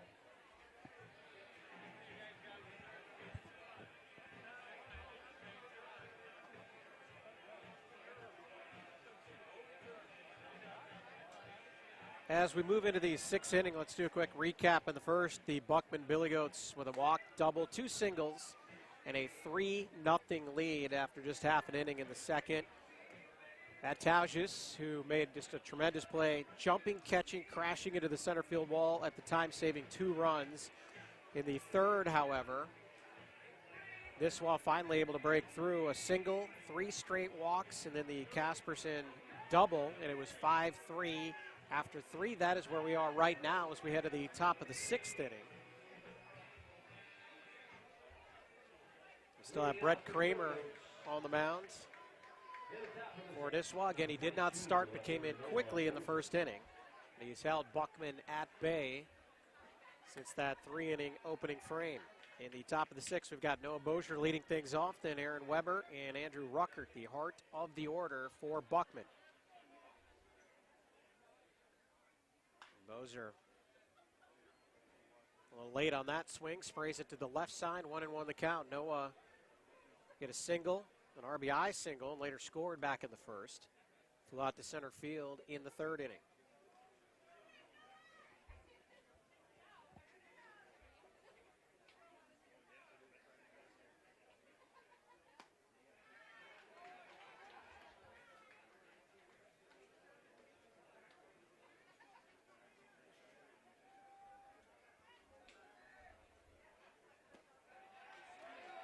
Good eye shown by Noah here. 3-1 the count now.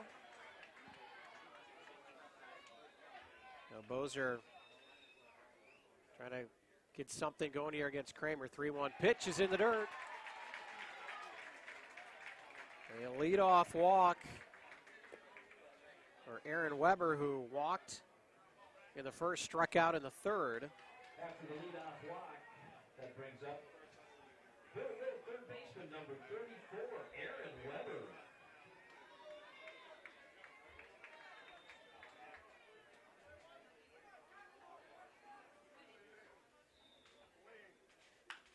First pitch swinging, drives it to left. It's hanging up out there, and under it is Bolin.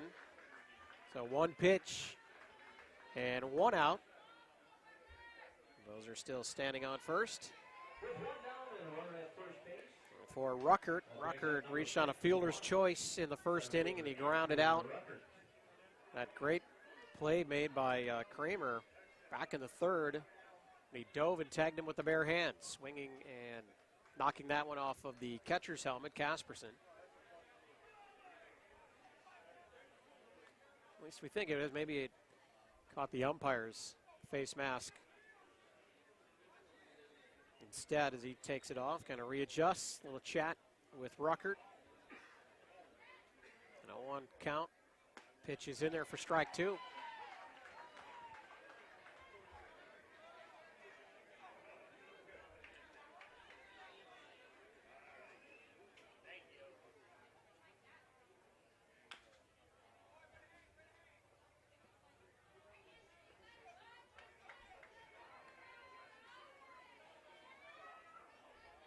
And Ruckert, 3 hits way back in the opener, and it's been consistent. 10 total hits for Ruckert coming into this game. 7 RBI, including 3 in that big win over Watertown yesterday. Here he chops it towards second. Pipcorn, the scoop, the relay throw, safe at first. So almost their second 4-6-3. Good hustle from Ruckert to beat it out. But 2 outs in the inning now.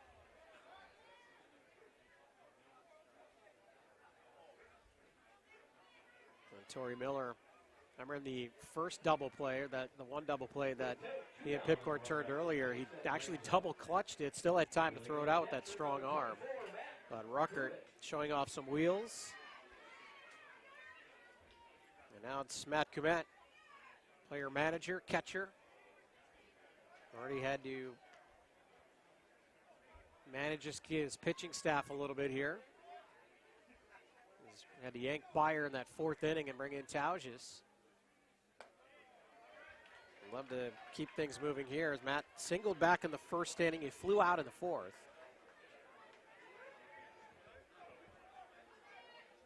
He's worked the count to 2-0 here, with 2 out and 1 on in the top of the 6th inning.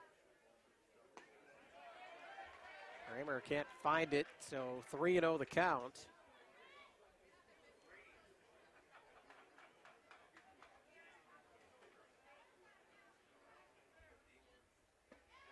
Outside corner, 3-1. Kramer works quickly out there. Here he takes a step behind the rubber to think about his next pitch. A 3-1 delivery to Kumet. It's chopped towards short. Miller will scoop to Pipcorn. Out number 3, Kramer continues to cruise. Still 5-3 our score in the Class C state championship. fast, and flexible care. Count on the urgency room for expert medical care when you need it most. Visit us in person. Broken bone, chest pain? We're in Eagan, Vadnais Heights, or Woodbury. Online care. Sinus infection? Strep throat? We offer easy online care. Major to minor, we can provide the level of care you need. Visit urgencyroom.com. Mobile check-in now available.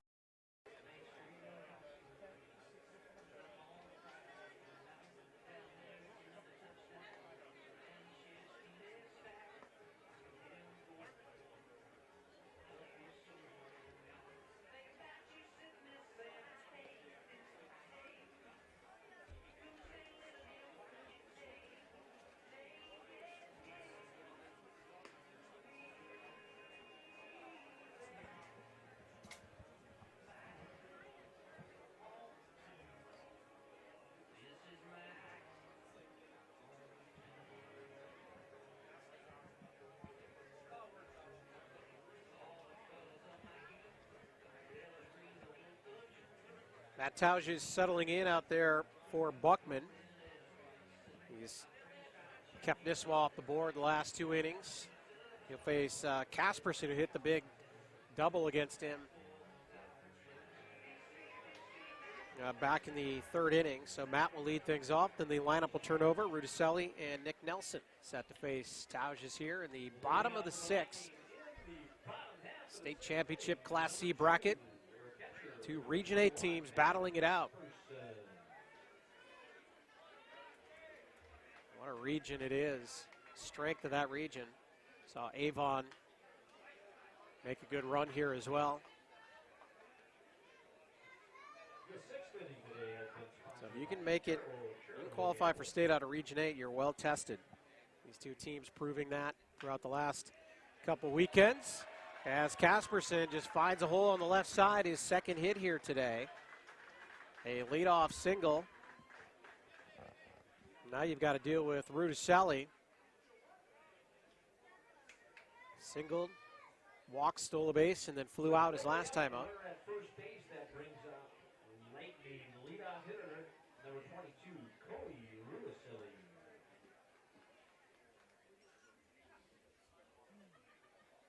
6th hit of the game for Nisswa. And again, Casperson got a hit and an RBI coming in. So the Lightning getting that production from the 9 spot. Much needed here today.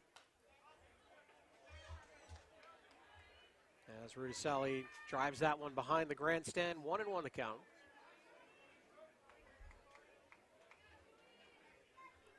Sunday at the tournament. Continue to win, always the longest day of the year for these squads. Doing everything they can to reach the Monday championship.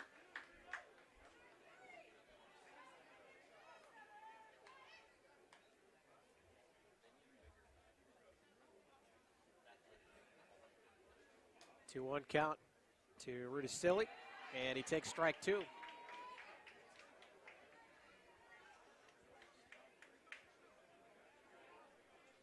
Like some action in the bullpen for Nisswa. That last inning, nobody up on either side right now as Rudicelli drops that one into left. So back-to-back singles to start things off here in the 6th inning.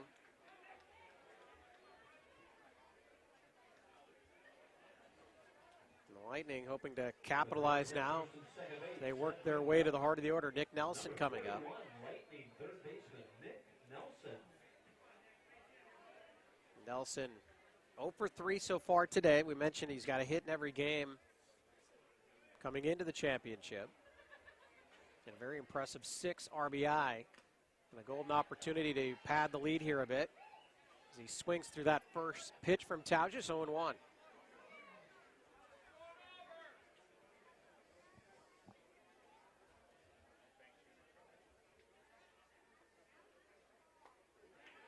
Looks at strike number 2. Good pitch from Matt out there.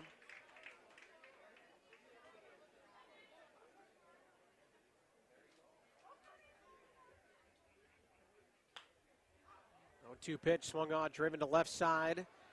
And it looks like it'll stay in play for Weber, who drifts over and snags at a huge out number one.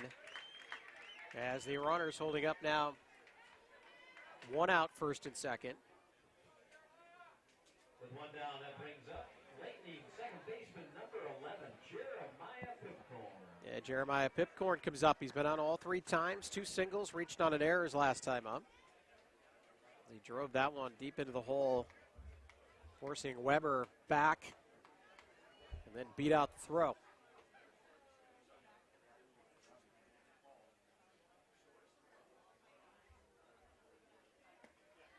Pitch is outside, 1-0. Action now in the Buckman bullpen. 2 draftees out there playing catch.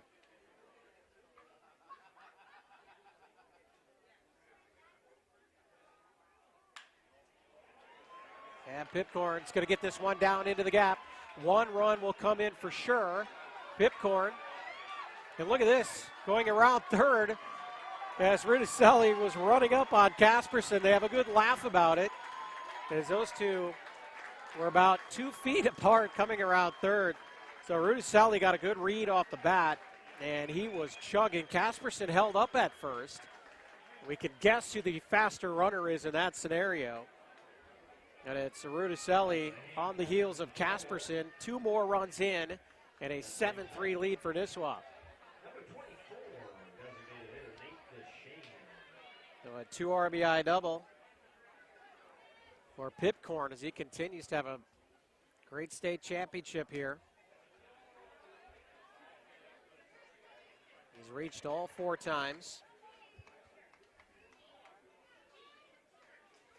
And now you have to face Nate DeShane, who has flown out 3 times here in this game, but we know how dangerous he can be. Takes ball 2 from Tauges.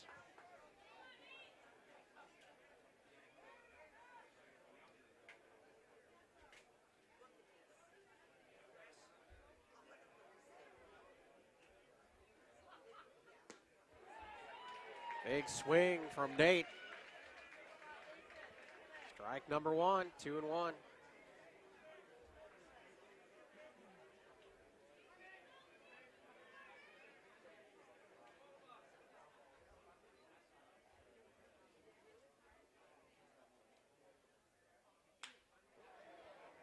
Nate gets into one here, driving Rooker back to the wall. Pipcorn tags, and he'll take third on the play. So 2 outs as DeShane moves the runner up. That one just to the base of the wall. That'll be Aaron Jenkins' turn. Try to drive in Jeremiah from third. There it is. 0 for 2. He walked and scored in the 3rd inning. Number 44, Aaron Jenkins. So 2 runs in the inning for Nisswa. 7-3 lead now. Another runner just 90 feet away. Pipcorn with the big 2 RBI double. That one towards second and just over the glove of Suska. Trotting home is Pipcorn and an 8-3 Lightning lead. Wow.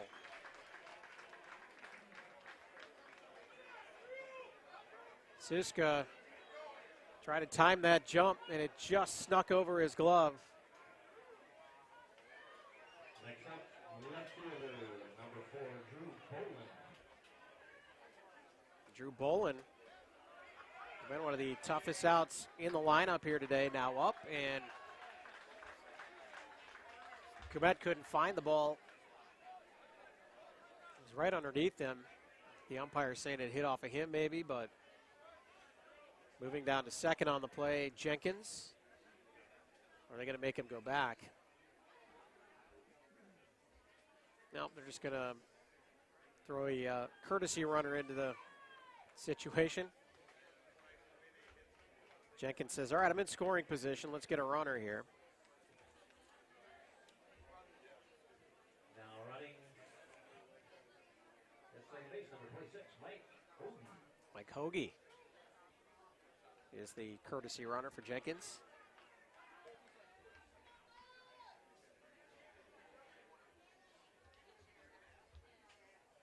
Yogi was coaching first, so the conversation is interesting. Jenkins is like, hey, you want to let's make a switch here. You run for me. I believe Jenkins now settles in that first base box as the first base coach. And a 1-0 count to Drew Bolin at the dish. Chops that one toward first. Real nice play, sticking with it and running over to the bag is Joe Cole for out number 3. But the Lightning strike for 3 more in the bottom half of the 6th inning. We head to the top of the 7th. Lightning now in control with an 8-3 lead. Join our team while supporting yours. The all-new Neighborhood Sports Network, NSPN.TV, is looking for camera operators and broadcasters for our live game streams. The atmosphere of sporting events can't be beat. Be a part of the action with flexible scheduling and guaranteed game rate pay. If you're a student or adult looking for an opening into the world of sports media, or to just make a little extra cash, send us an email at jobs@nspn.tv. Welcome to the neighborhood. And you can see the trophy on display right there. Belfield Birthday Trophy. You can see right down there in front.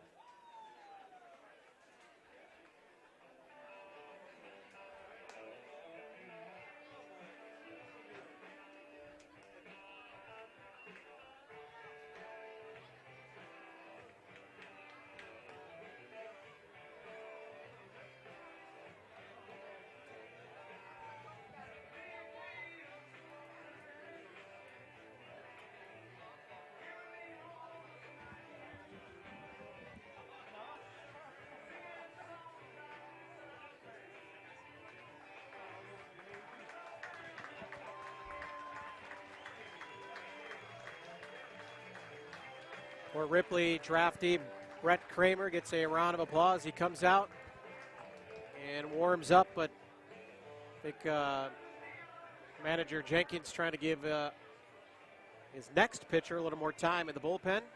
We'll take a break, introduce our new pitcher for the Nisswa Lightning when we come back. Join our team while supporting yours. The all-new Neighborhood Sports Network, NSPN.TV, is looking for camera operators and broadcasters for our live game streams.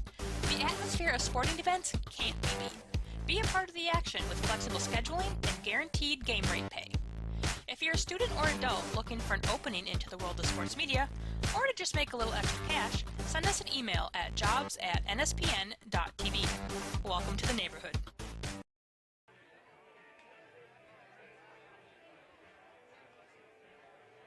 Now pitching for the Lightning, number 6, Ryan Shimoleski. Now Foley.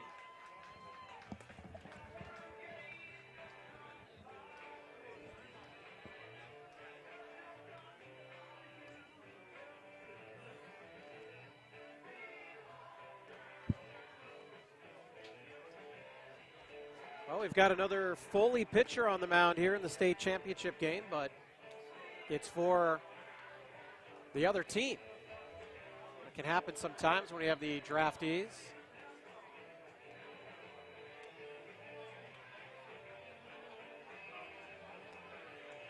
Ryan Shimoleski, the lefty for the Foley Jacks. And again, a draftee from Nisswa will come in and replace Brett Kramer, the draftee from Fort Ripley, who came in the first inning and did a tremendous job holding down the Billy Goats, who scored 3 times in that inning. But after Kramer entered, he shut him down, and the Goats have been held off the board since. So now it's Shimoleski's turn now. Shimoleski is a college pitcher, so I don't think he's got much in the tank. They've got to watch his pitch count. So we'll see how long he stays out there. I was told roughly, 20 pitches or so is what they can throw him here today. So just trying to find as many arms as you can to get through. And the bullpen is indeed up and throwing right now for Nisswa. So don't be surprised, depending on how things go, obviously, in this inning. But keep an eye on how long Shimoleski will stay out there. And leading off for Buckman in the top of the 7th inning is Travis Gall. It takes strike 1 from Shimoleski.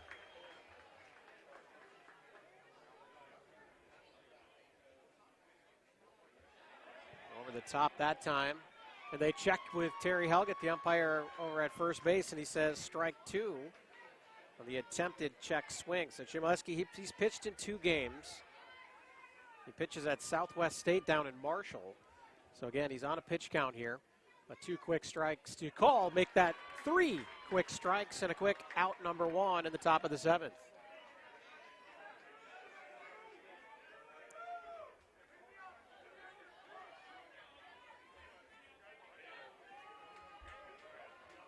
With 1 down, that brings up Billy Goat, first baseman, number 3, Joe Call. Joe Call, first baseman here. He's played a nice first base in the field for Buckman. He's 0 for 2, hit into a double play in the 4th inning. Takes ball 1 from Chmielewski.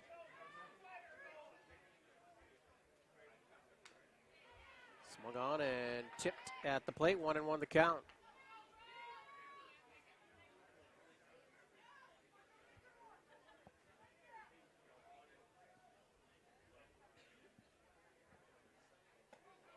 Inside pitch, 2-1. So yeah, the pitching changes. We'll see a few more here before the end of the game. On both sides, probably, as that one is way outside, swung on. The call maybe just hit that one off the end of the bat. 2-2 the count, 1 out.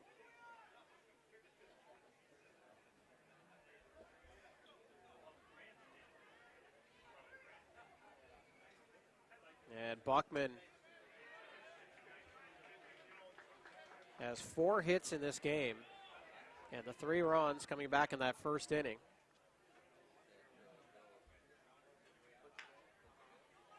That one chopped, tough play here. The throw to Chmielewski, who gets his footing around first base and makes the out. Aaron Jenkins over at first had to range way over, and his momentum taking him towards second. Makes the throw to Ryan, did a good job covering. And 2 down, and the number 9 hitter, Jack Suska, comes up. The second baseman is 0 for 2 with 2 flyouts.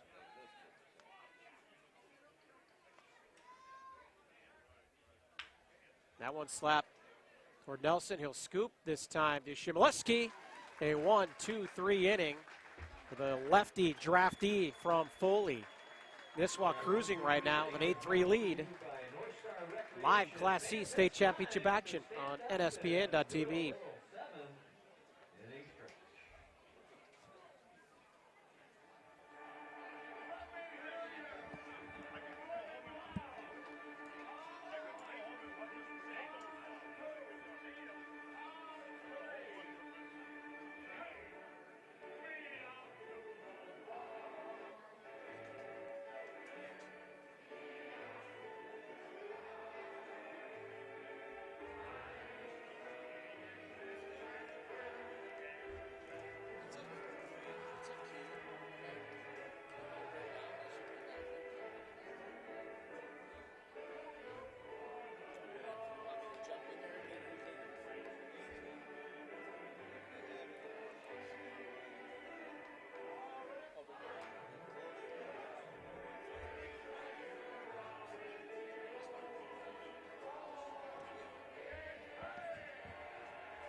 Move along to the bottom of the 7th inning. Bell Field here in Faribault. And the Nisswa Lightning in control, an 8-3 advantage, down 3-0 early in this game. They've scored 8 unanswered. Matt Tausch is back out for another inning of work on the mound. They will face Chris Peterson here in the bottom of the 7th. And Chris reached on an error, walked, and flew out his last time up. Also scored a run in this contest. Quickly down 0-2 to Tausch as that one outside, 1-2 the count. The 6th inning for Nisswa. They started with 2 singles. And Jeremiah Pipcorn's 2 RBI double got things moving. Pipcorn later came in on a Jenkins RBI single. Aaron Jenkins was active defensively at first base that last inning, making a couple of nice plays to the covering Ryan Chmielewski. Full count, by the way, so Peterson down 0-2 in this at bat. He stays alive by spraying that one to the left side.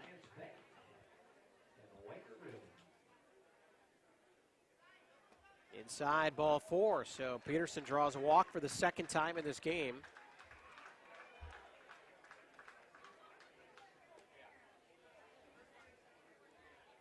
That'll bring up Torrey Miller. Torrey with a sac bunt, sac fly, and an RBI in this game. It's officially 0 for 1.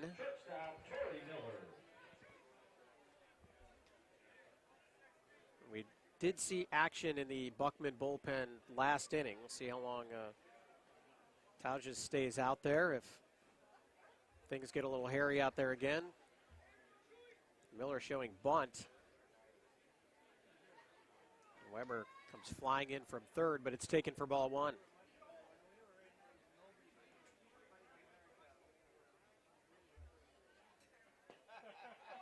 Low, ball 2.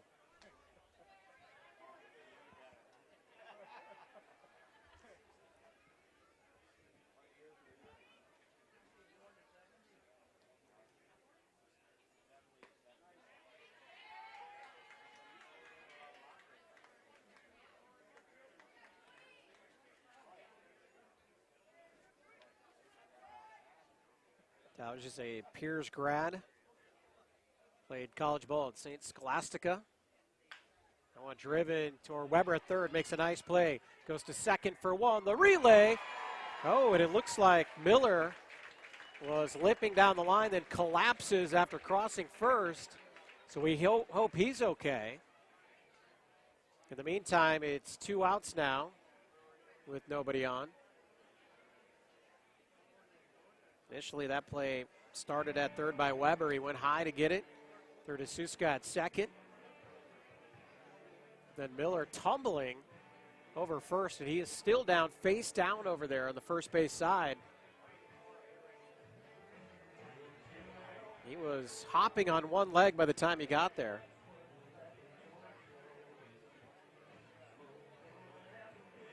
Like maybe he pulled a muscle.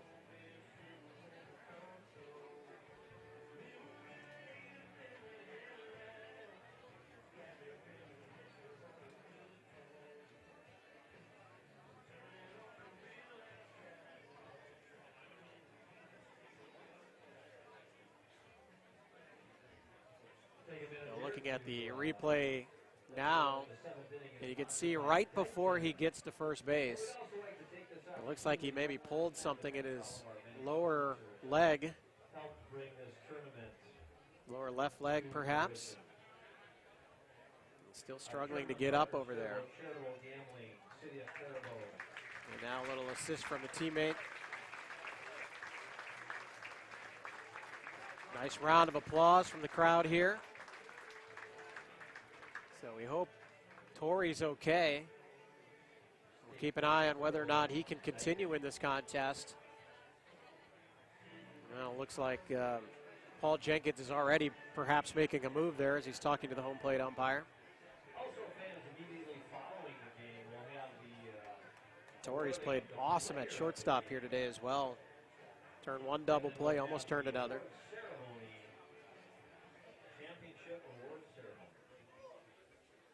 So after all of that, it's Matt Casperson, the red-hot Matt Casperson. Big double back in the third. They drive in a couple runs. And he singled and scored his last time up in the sixth. Takes swings through strike 1 from Tauges. So again, 2 outs after the double play. Second pitch is skied. Kumit's going to give it a look. Does he have room? Slides in, and it's off the netting just in front of us. Great effort from the player manager for Buckman.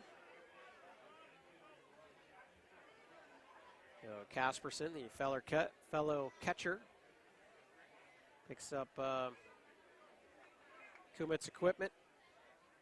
Helping Matt out a little bit there, saying, I feel your pain. Good effort. Matt squats back behind the plate. 0-2 the count now to Casperson. Tauge's beautiful off-speed pitch. 3 pitches to get the third out. So Buckman keeps Nisswa off the board in the 7th through 7. The Lightning still lead at 8-3.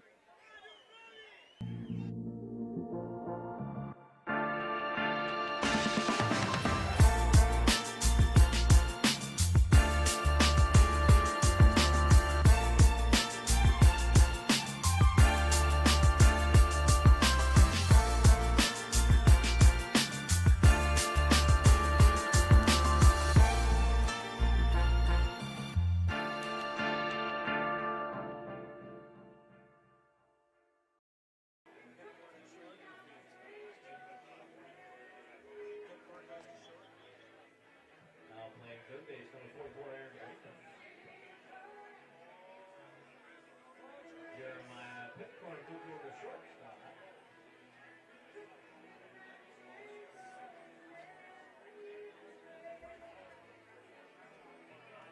Nick Nelson at second base.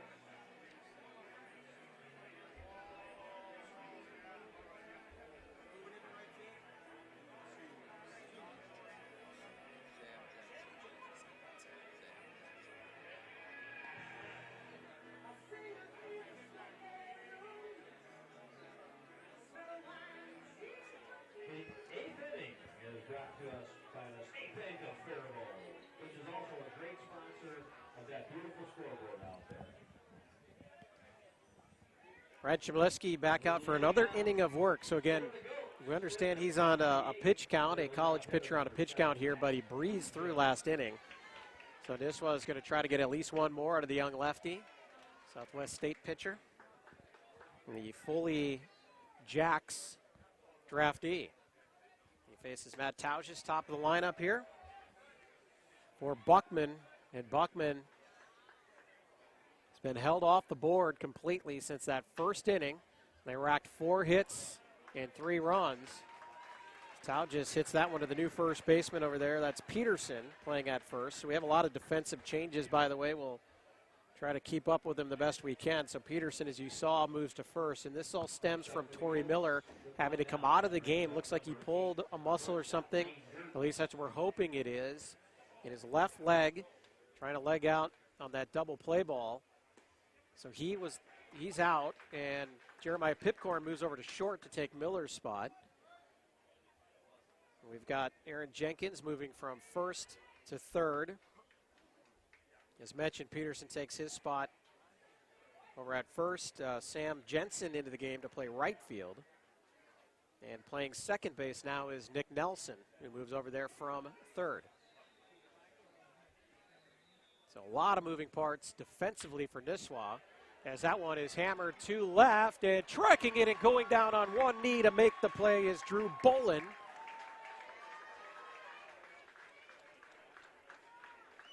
So Bolin, off that hard hit ball from Lane Gertz, goes down on the knee to make the play. And 2 quick outs again for Chmielewski. And now you've got Noah Bozer coming to the plate. Strong lefty. Singled back in the first, flew out in the third, walked, and then was forced out in the 6th inning.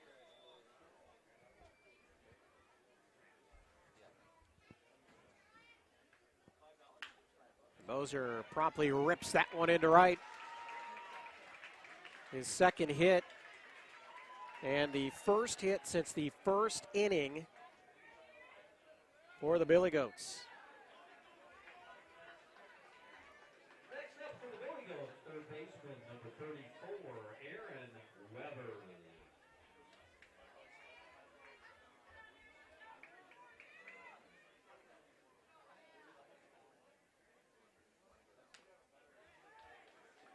Aaron Weber steps in. Weber, a hit back in the first inning. 1 for 3 on the day. Again, action right now in the Nisswa bullpen. Looks like another draftee up and throwing. as that one is ripped to third.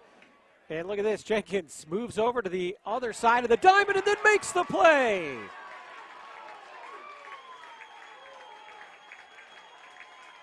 Have a game there at Jenkins. Played great at first for the first 7 innings. Now moves over to third. The dive, the throw, the stretch from Peterson. Out number 3, Nisswa clicking on all cylinders as we move to the bottom of the 8th at Belfield in Faribault. $5 any item. $5 any item. Just saw someone got a great sweatshirt for $5.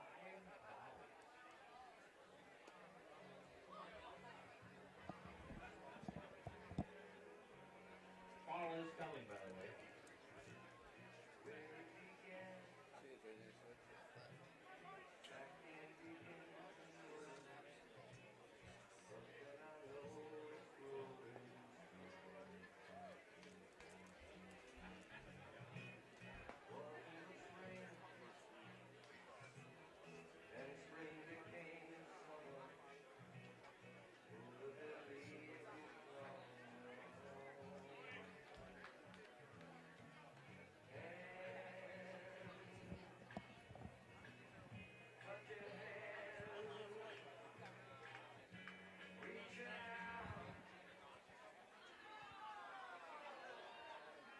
Leading off for the Lightning in the bottom half of the 8th inning, number 22, center fielder Cody Rudicelli.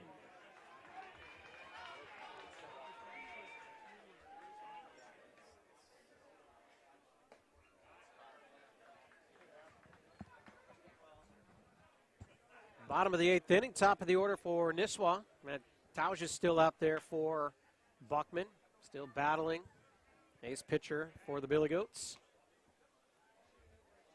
Facing Cody Rudicelli. Cody doing what he does at the top of the lineup, 2 singles, a walk. Got a stolen base in this game. He scored a run, and he rips that one past short for his 3rd hit of the day.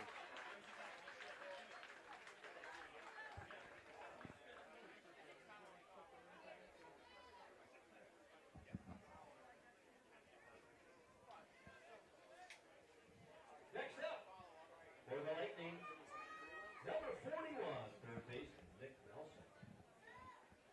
Nick Nelson's turn. And Nick still looking for his first hit. He wants to join the hit parade now. 10 hits on the day for the Lightning.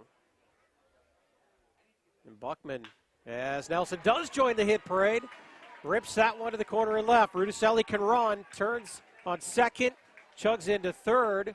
Nelson stand-up double, second and third, nobody out. I was going to say the Billy Goats finally got off the schneid. Their 4 hits, 3 runs back in the first and held hitless all the way to the 8th inning, but great defense from Aaron Jenkins. Nisswa has taken a stranglehold on this contest. And now Tausch is just trying to battle it out here. With nobody out, runners on second and third, and Jeremiah Pipcorn. 2 singles, a double, a couple RBI, and 2 runs scored for Jeremiah. Not a bad day at the office for the 41-year-old. Still getting it done. Trying to help his squad to their first ever state title. Right down the middle for strike 1, 1-1 the count.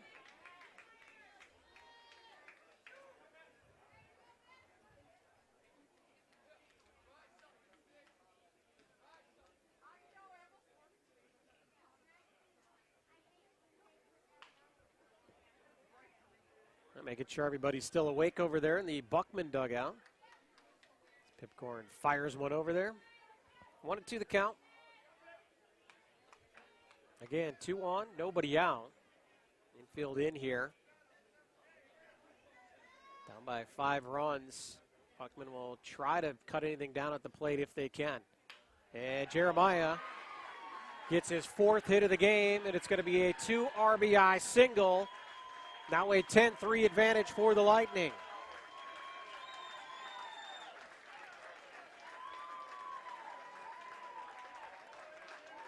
Pipcorn's pumped. So he looks toward the Nisswa dugout. He's on base again. Now 4 RBI in the game. Next up for the Lightning, designated hitter number 24. Gonna bring up Nate Duchesne. Duchesne is 0 for 4. So if you would have had odds that they'd have 12 hits, 10 runs, and Duchesne would be hitless, I think the odds would be pretty low. And ranging way out from shortstop to make the play is Lane Gertz. Are you kidding me? I mean, that thing hung up there forever. Duchesne was not happy, slammed his bat down. Next up for the Lightning, But somehow Gertz gets out there and makes the play. Good effort there. First out in the inning. Put an F6 in the book, but it was made in left field. Pipcorn remains at first. And now it's Jenkins. Flashed the glove last inning, now trying to do more damage here at the plate. He's already got a hit, an RBI. He scored a run here today.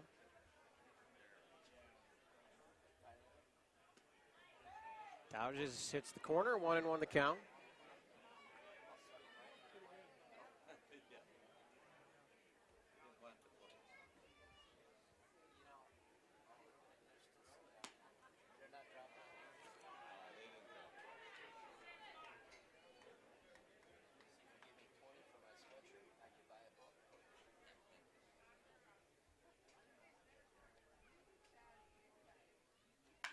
That one driven to the gap, and it is long gone. The fielders don't even move. A 2-run shot off the bat of Aaron Jenkins. And Nisswa pouring it on in the 8th inning.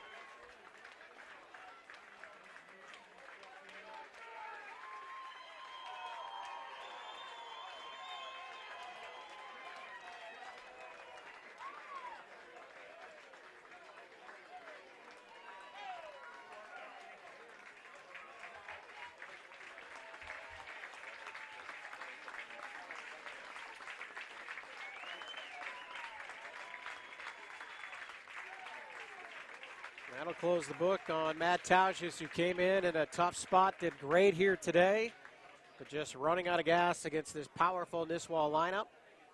We'll step away quickly now, a 12-3 advantage for the Lightning. We'll introduce our new pitcher when we come back. Join our team while supporting yours. The all-new Neighborhood Sports Network, NSPN.TV, is looking for camera operators and broadcasters for our live game streams. The atmosphere of sporting events can't be beat. Be a part of the action with flexible scheduling and guaranteed game rate pay.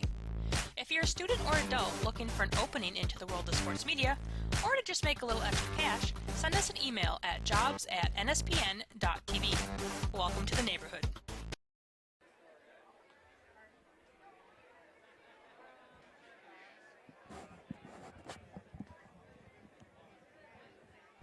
Pitching change, and it's yet another Foley draftee. This time it is Mike Byer, 51 years old. And by the way, his son Drew, also drafted from Foley, obviously started this game here today for Buckman. So how about that? Father-son getting in the state championship game.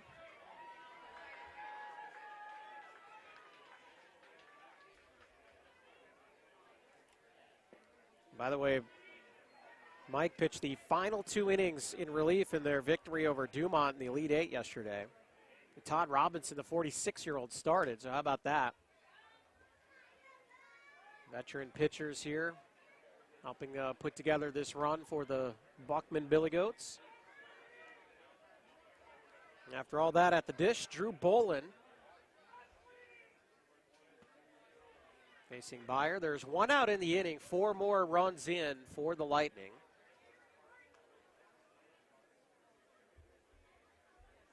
If you're wondering at home, yes, we do have the 10-run rule in effect here, even in the state championship game. As that pitch is outside, 3-1 the count to Bolin. Bolin doubled back in the second, walked in the third, scored a run in this game. Outside pitch. The winning run now on first.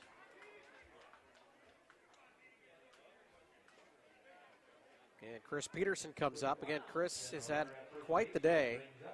Started the game and just didn't have it. So Buckman jumped on him and quickly turned it over to Matt Kramer, the draftee, who then held Buckman off the board. But Chris has had a good day at the plate. He took strike one there from Byer. Now it's 1-1. As Chris reached on an error. He's walked twice. His walk was an RBI as bases were loaded. Now playing first base, made a nice stretch on that play by Jenkins last inning. Peterson fouls that one back. 1-2 the count. This was done it in chunks. 3 innings in the fourth. Or 4 runs in the third inning. That's what I'm trying to say. 6 in the sixth inning. It was 3 more runs, and now 4 here in the eighth. As ranging way back to make that play is Suska. So it's out number 2.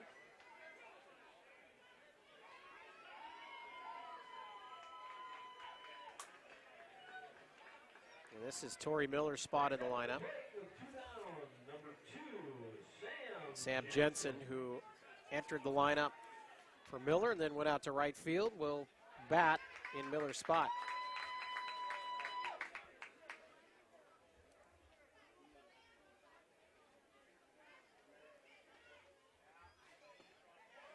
On the count now. It's the 51-year-old veteran Byer.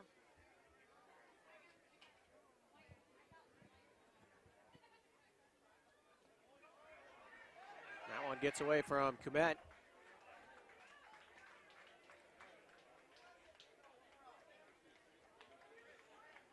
So moving up on the play is Bolin.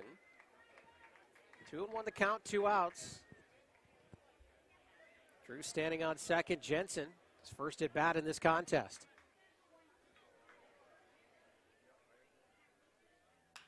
That one driven toward right.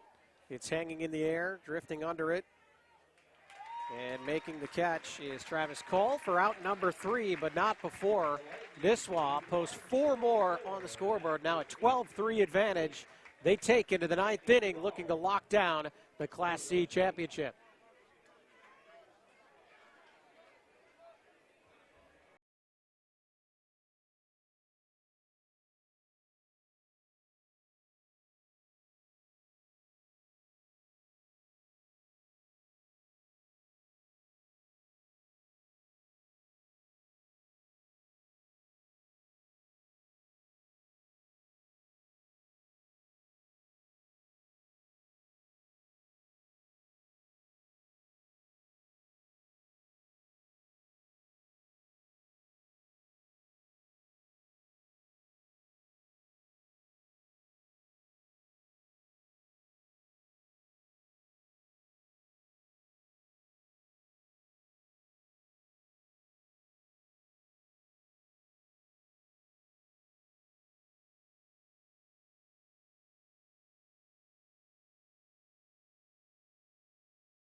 Baseball, and they are in command here, 12-3 over their Region A rivals, the Buckman Billy Goats. And we've got a 4th pitcher now on the mound. Each team obviously throwing out all arms that they can here. And their 3rd game in 2 days. It is Carter Docks on the mound, the Aiken draftee, to try to close things out and do up for the Billy Goats is Ruckert, Komet, and Travis Call.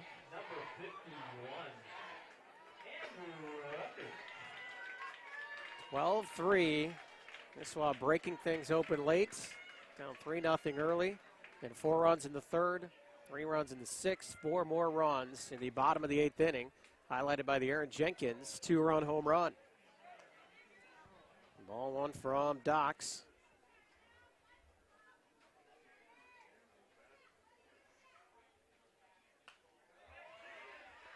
Now 1-1 the count. Well, give it up for the Billy Goats faithful making the trip here again to the state tournament. They've been loud, they've been active, cheering on their team. Making the long holiday weekend last here on the baseball diamond. Bell Field here in Faribault. Great host to the state tournament. And a 1-2 count now on Ruckert. The pitch swung on, driven towards second. Up with it and over to Peterson at first is Nick Nelson. And 1 quick out. Now 2 outs away. Player manager actually. Number 19, Peter Suska is going to hit for the manager, Matt Kumat.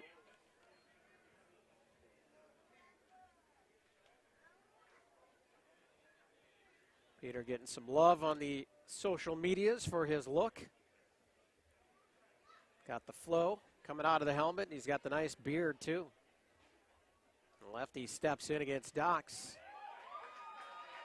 Strike 1.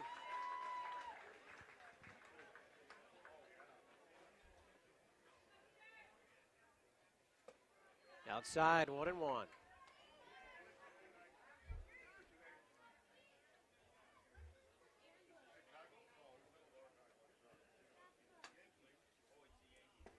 Swung on and missed. Strike 2.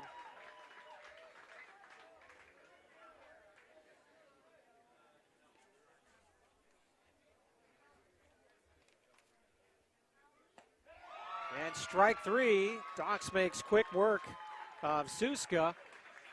Buckman down to their final out. Nisswa 1 out away from a first state championship. Another pinch hitter. Number 33, Sean Lanners. Sean Lanners stepping in, another lefty. Try to keep things going here for Buckman.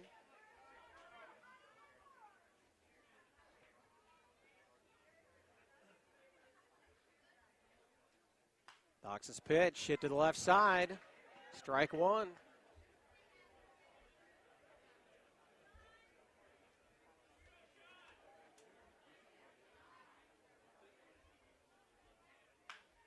Grounded towards second. The throw to first.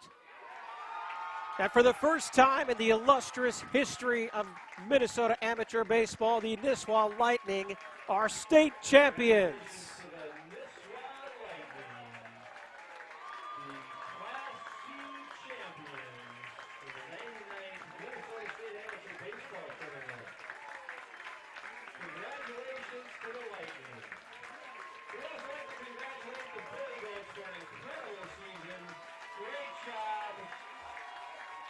So the Lightning close it out, a 12-3 victory over Buckman.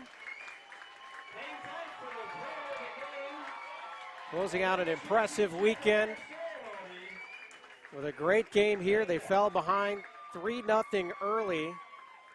A walk double, 2 singles, and just like that, 3-0 Goats. But it was all Nisswa after that. In the third inning, a single, 3 straight walks. The Casperson double was 5-3 after 3. Then in the sixth, Nisswa started with 2 singles. Then Jeremiah Pipcorn started to take over. The 2 RBI double at that point. Pipcorn later scored on a Jenkins RBI single. It was 8-3 after 6. Nisswa in cruise control at that point. In the 8th, Nisswa pads the lead, a 2 RBI single by who else but Jeremiah Pipcorn. And then the 2-run blast to left center off the bat of Jenkins. 12-3 was the score at that point, and that is how it ends, a 12-3 victory. And again, Nisswa bringing home their first ever state championship, winning the Class C title here in Belfield in Faribault. Jeremiah Pipcorn, 41-year-old, had 4 RBIs in this game, 4 hits, 14 total bases today here in the state championship. And we're going to take it down to the field now for the trophy presentation, and they're going to announce the player of the game. for 5, 4 RBIs, 2 runs scored. Number 11, Jeremiah Pittor.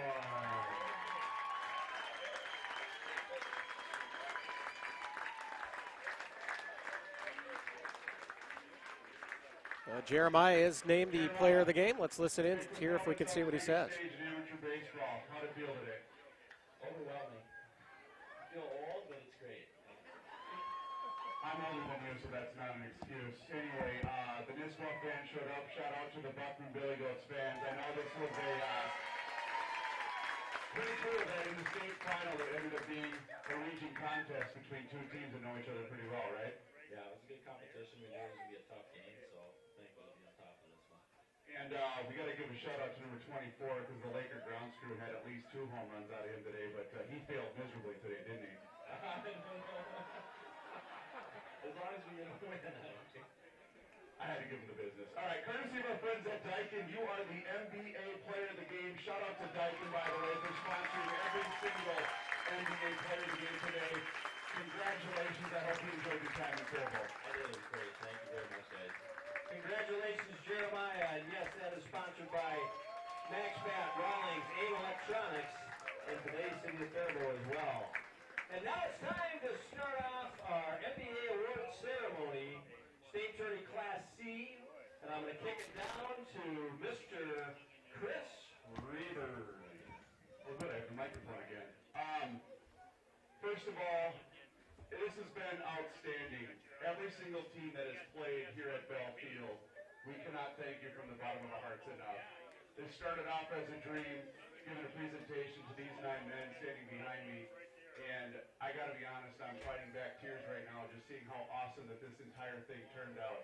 The players have been great. The fan bases have been exceptional.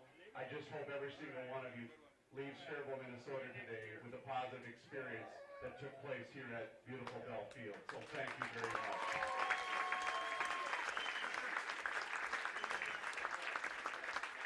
I'd also like to recognize just a couple of people before I pass off the microphone or before it gets cut off for me.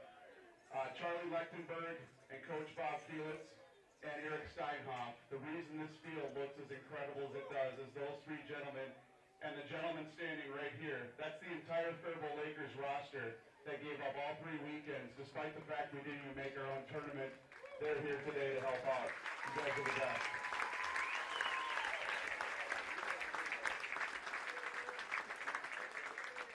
25 years ago, I had the pleasure to be a Fairville Laker.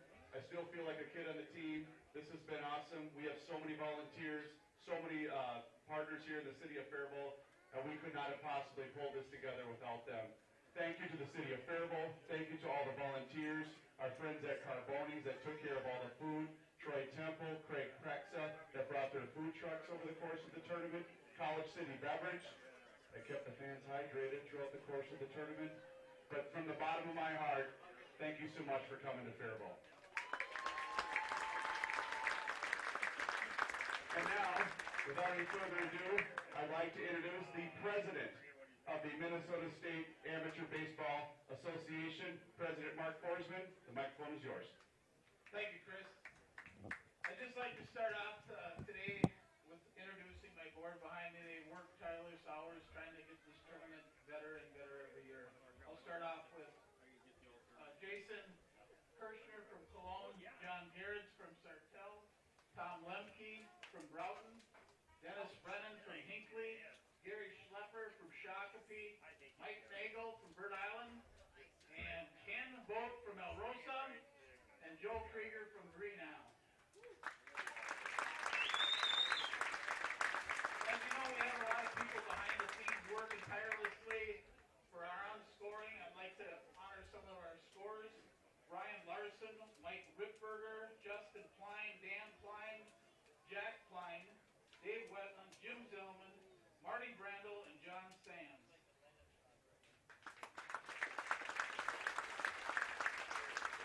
As you can see, we have a lot of exposure on our Twitter page and all of our other media things, and I'd like to honor Nick Earhart, Eric Kirshner, and Ryan Simonson.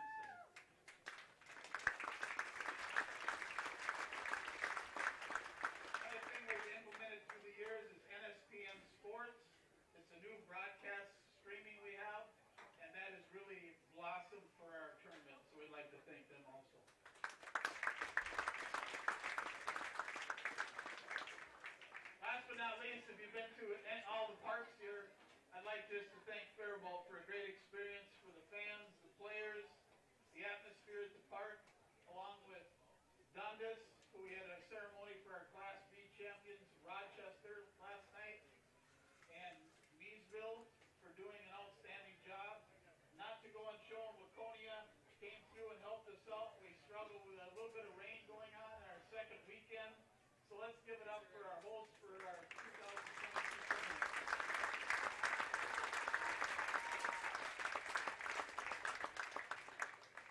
I'd like to get into a word presentation right now, presenting the runner-up trophy to the Buckman Billy Goats, Jason Kirshner.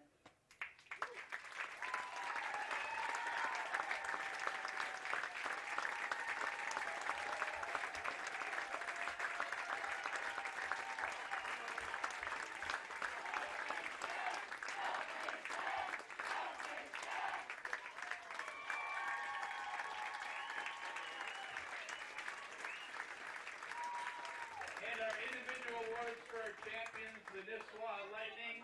I'm going to turn it up to the BA coach, and Ken Bolt and John Garrett will be presenting those to our players. All right, as I call your name, we'd ask you to come and get your championship medal. Starting with number 2, Sam Jensen. Championship plaque. Number 4, Drew Boland. Number 7, Chris Peterson. Number 11, Jeremiah Pitcorn, our player of the game. Number 16, Tori Miller. Number 21, Matt Casperson. Number 22, Cody Rudicelli. Number 24, Nate Deshane. Number 26, Michael Hogue. Number 29, Paul Jenkins, player and manager. Number 34, Tyler Whitwer. Number 41, Nicholas Nelson. Number 44, player manager Aaron Jenkins. And our draftees, number 6 from Foley, Ryan Chevaleski. Number 9 from Aiken, Carter Dox. And number 28 from Brainerd, Brett Kramer. We want to congratulate all of the Nisswa Lightning team and fans. Congratulations. And for our 2022, we have an award of championship Lembrecht back, along with the championship trophy for this year's tournament. Dennis Brennan and John Garrett will be presenting that to the Nisswa Lightning.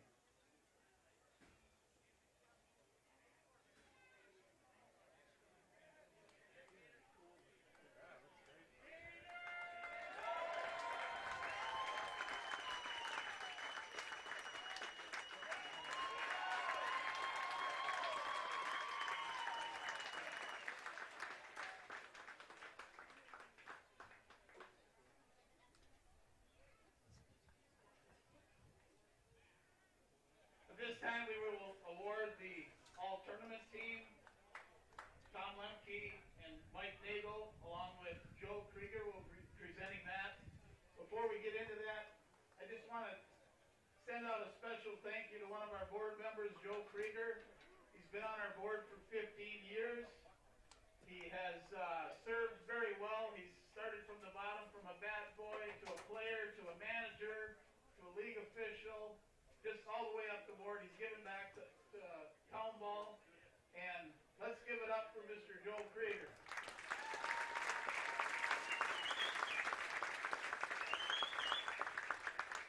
Thanks for the kind words, Mark.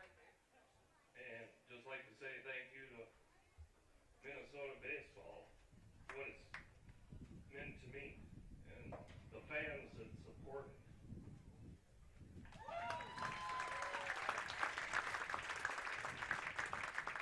All right, here's your 2022 Class C All-Tournament team.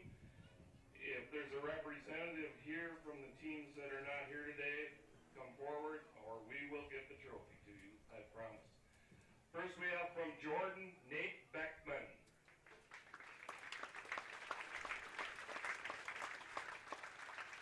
From Bird Island, Josh Kingery.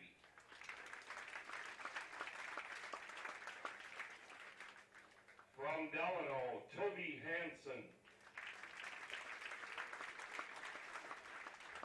From Watertown, Pat Cheetah. From Delano, Trevor Yannick. From Watertown, Zach Eiton. From Delano, Avery Leisman. And from St. Patrick, Ryan Fregis. All right, here's for the good stuff. From Nisswa, Jeremiah Pitcorn.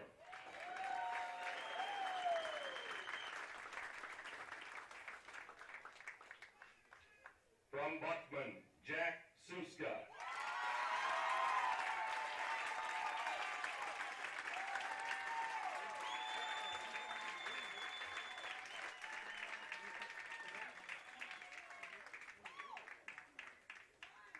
From Nisswa, Brett Kramer.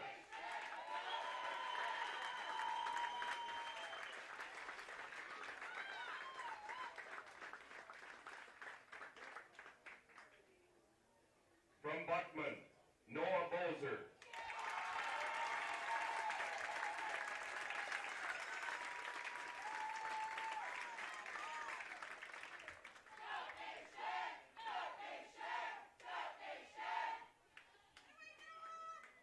From Nisswa, Cody Rudisili.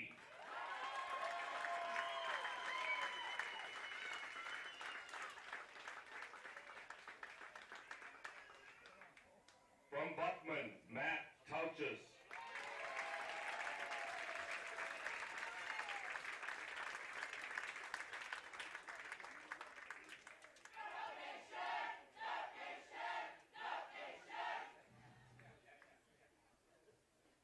And from Nisswa, Nate DeShane.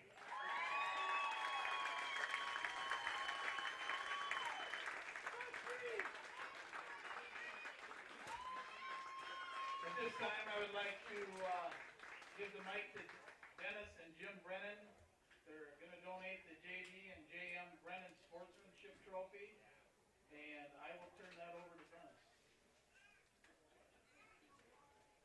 Thank you, Mike. In 1941, the Sportsmanship Award was initiated to honor the team that displayed great sportsmanship in the games they played in the tournament.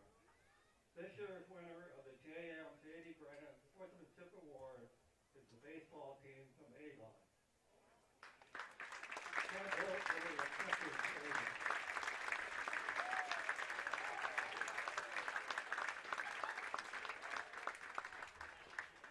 At this time, I'd like to give a shout out to our corporate sponsors, Max Bat, AIM Electronics, and Rawlings Baseball.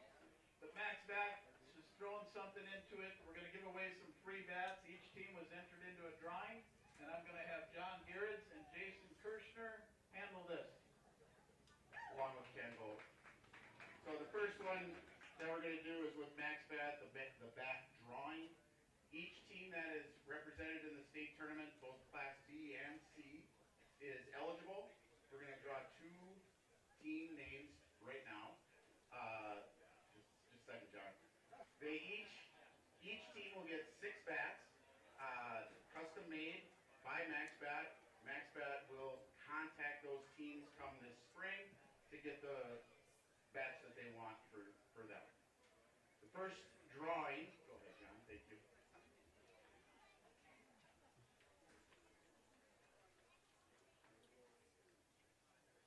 The Burbank Bombers.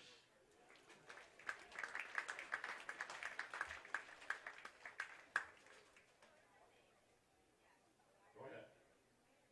Don't listen to them, John.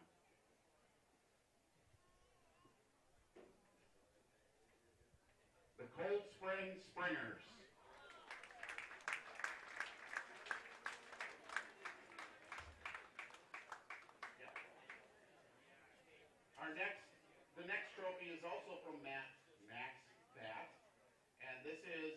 the third year that we've been doing this with MaxBat in our partnership with the MBA. This is the MaxBat Maple Slugger Award. This is given to the player in the C tournament that had the best performance at the plate.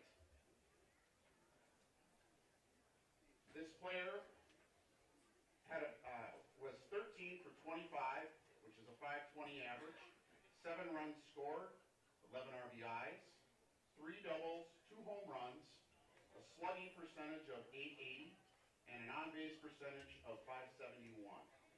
From Buckman, Noah Bolzer.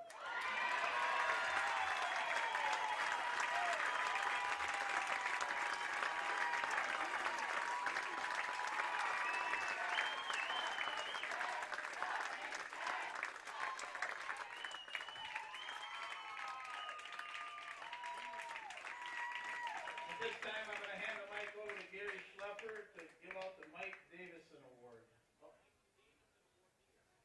I'm not Gary, but I'm going to tell you the history of the Davison Award. It started again 3 years ago when Jerry Raditz, a major league scout, was motivated, or he got a letter from Mike Davison's grandson, and it motivated him to donate $5,000 to the MBA, and we were told to use it in a way that was best suited for the MBA.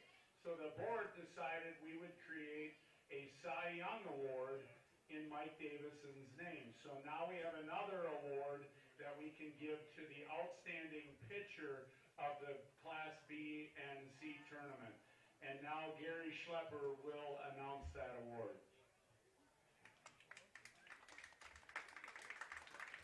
This pitcher had a record of 0-0, 22 2/3 innings pitched, 13 hits allowed. He struck out 30 batters, allowed 2 runs, both of them were earned. ERA was 0.79. The winner of the Mike Davison Outstanding Pitcher Award from Atwater Chuckers, drafted by the Bird Island Bullfrogs, Josh Kingery.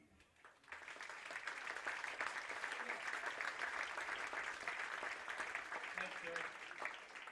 We'd like to now turn over to Mike Nagel for the Red Roofs Tournament MVP Award. After we lost our past president, Freddie Roofs, we did change the name of the MVP trophy, and it will now forever be named the Fred Roofs MVP trophy. It's my pleasure to introduce this year's MVP. His stat line is he was 3-0 with a 2.93 ERA, pitched 15 1/3 innings. He gave up 6 runs, 5 earned, and had 11 strikeouts. He batted .227, was 5 for 22 with 5 runs scored, 11 RBIs, 3 home runs, and he had a game of the ages, tying state tournament record. I think we know what it is.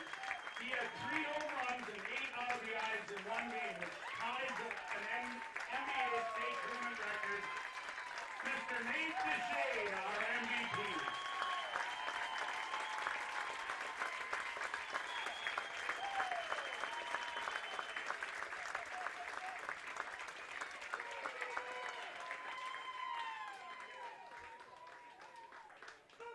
In closing, I'd just like to put out a little plug for you. We have a new YouTube channel. I want you to please subscribe to that, because once we get 1,000 subscribers, we start generating money, and that means generating money for Town Ball and the MBA and all the players and all the teams in our association. So if you're not on that, there'll be highlights to come. You can go back and see a bunch of different things that are going to be put on there. So please subscribe to that so we can generate some more funds for all these guys and the tournaments going forward. And it's free! All right, in closing, I would just like to thank the whole Faribault, Dundas, Meesville, and Waconia for just an outstanding job. And most of all, I would like to thank all the fans. Our total attendance for this year's tournament was 18,011 people. So hats off to all you fans. support your team. Thank you very much. And hopefully next year we'll see you in Dassel, Delano, and Litchfield for our 100th anniversary. Thank you. Have a safe trip home. That'll close the book on the 2022 State Amateur Baseball Tournament. Congratulations once again to the Nisswa Lightning, a 12-3 victory here today, bringing home their first ever state championship. Congrats to the Buckman Billy Goats as well. Another awesome season for the Goats. They take second place. That'll close the book on our 2022 coverage here on the Neighborhood Sports Network. We thank you so much for watching. And a thank you needs to go out as well to the folks at Faribault, Dundas, and Meesville for taking care of us. Big shout out to behind-the-scenes folks here at NSPN.TV, including Jen Newsom, who does all of our scheduling. She works hard. Andy Price, behind-the-scenes guy, getting it done. Also steps in, does a little play-by-play and camera work. We thank him for all the hard work he does for helping us put these broadcasts on. And all of my great colleagues, broadcasters, and behind-the-scenes people, thank you so much for joining us for our coverage of the Class C state tournament. I'm Eric Murphy, for my guy Greg Wilford on camera. Thank you, everybody, and enjoy the rest of your Labor Day.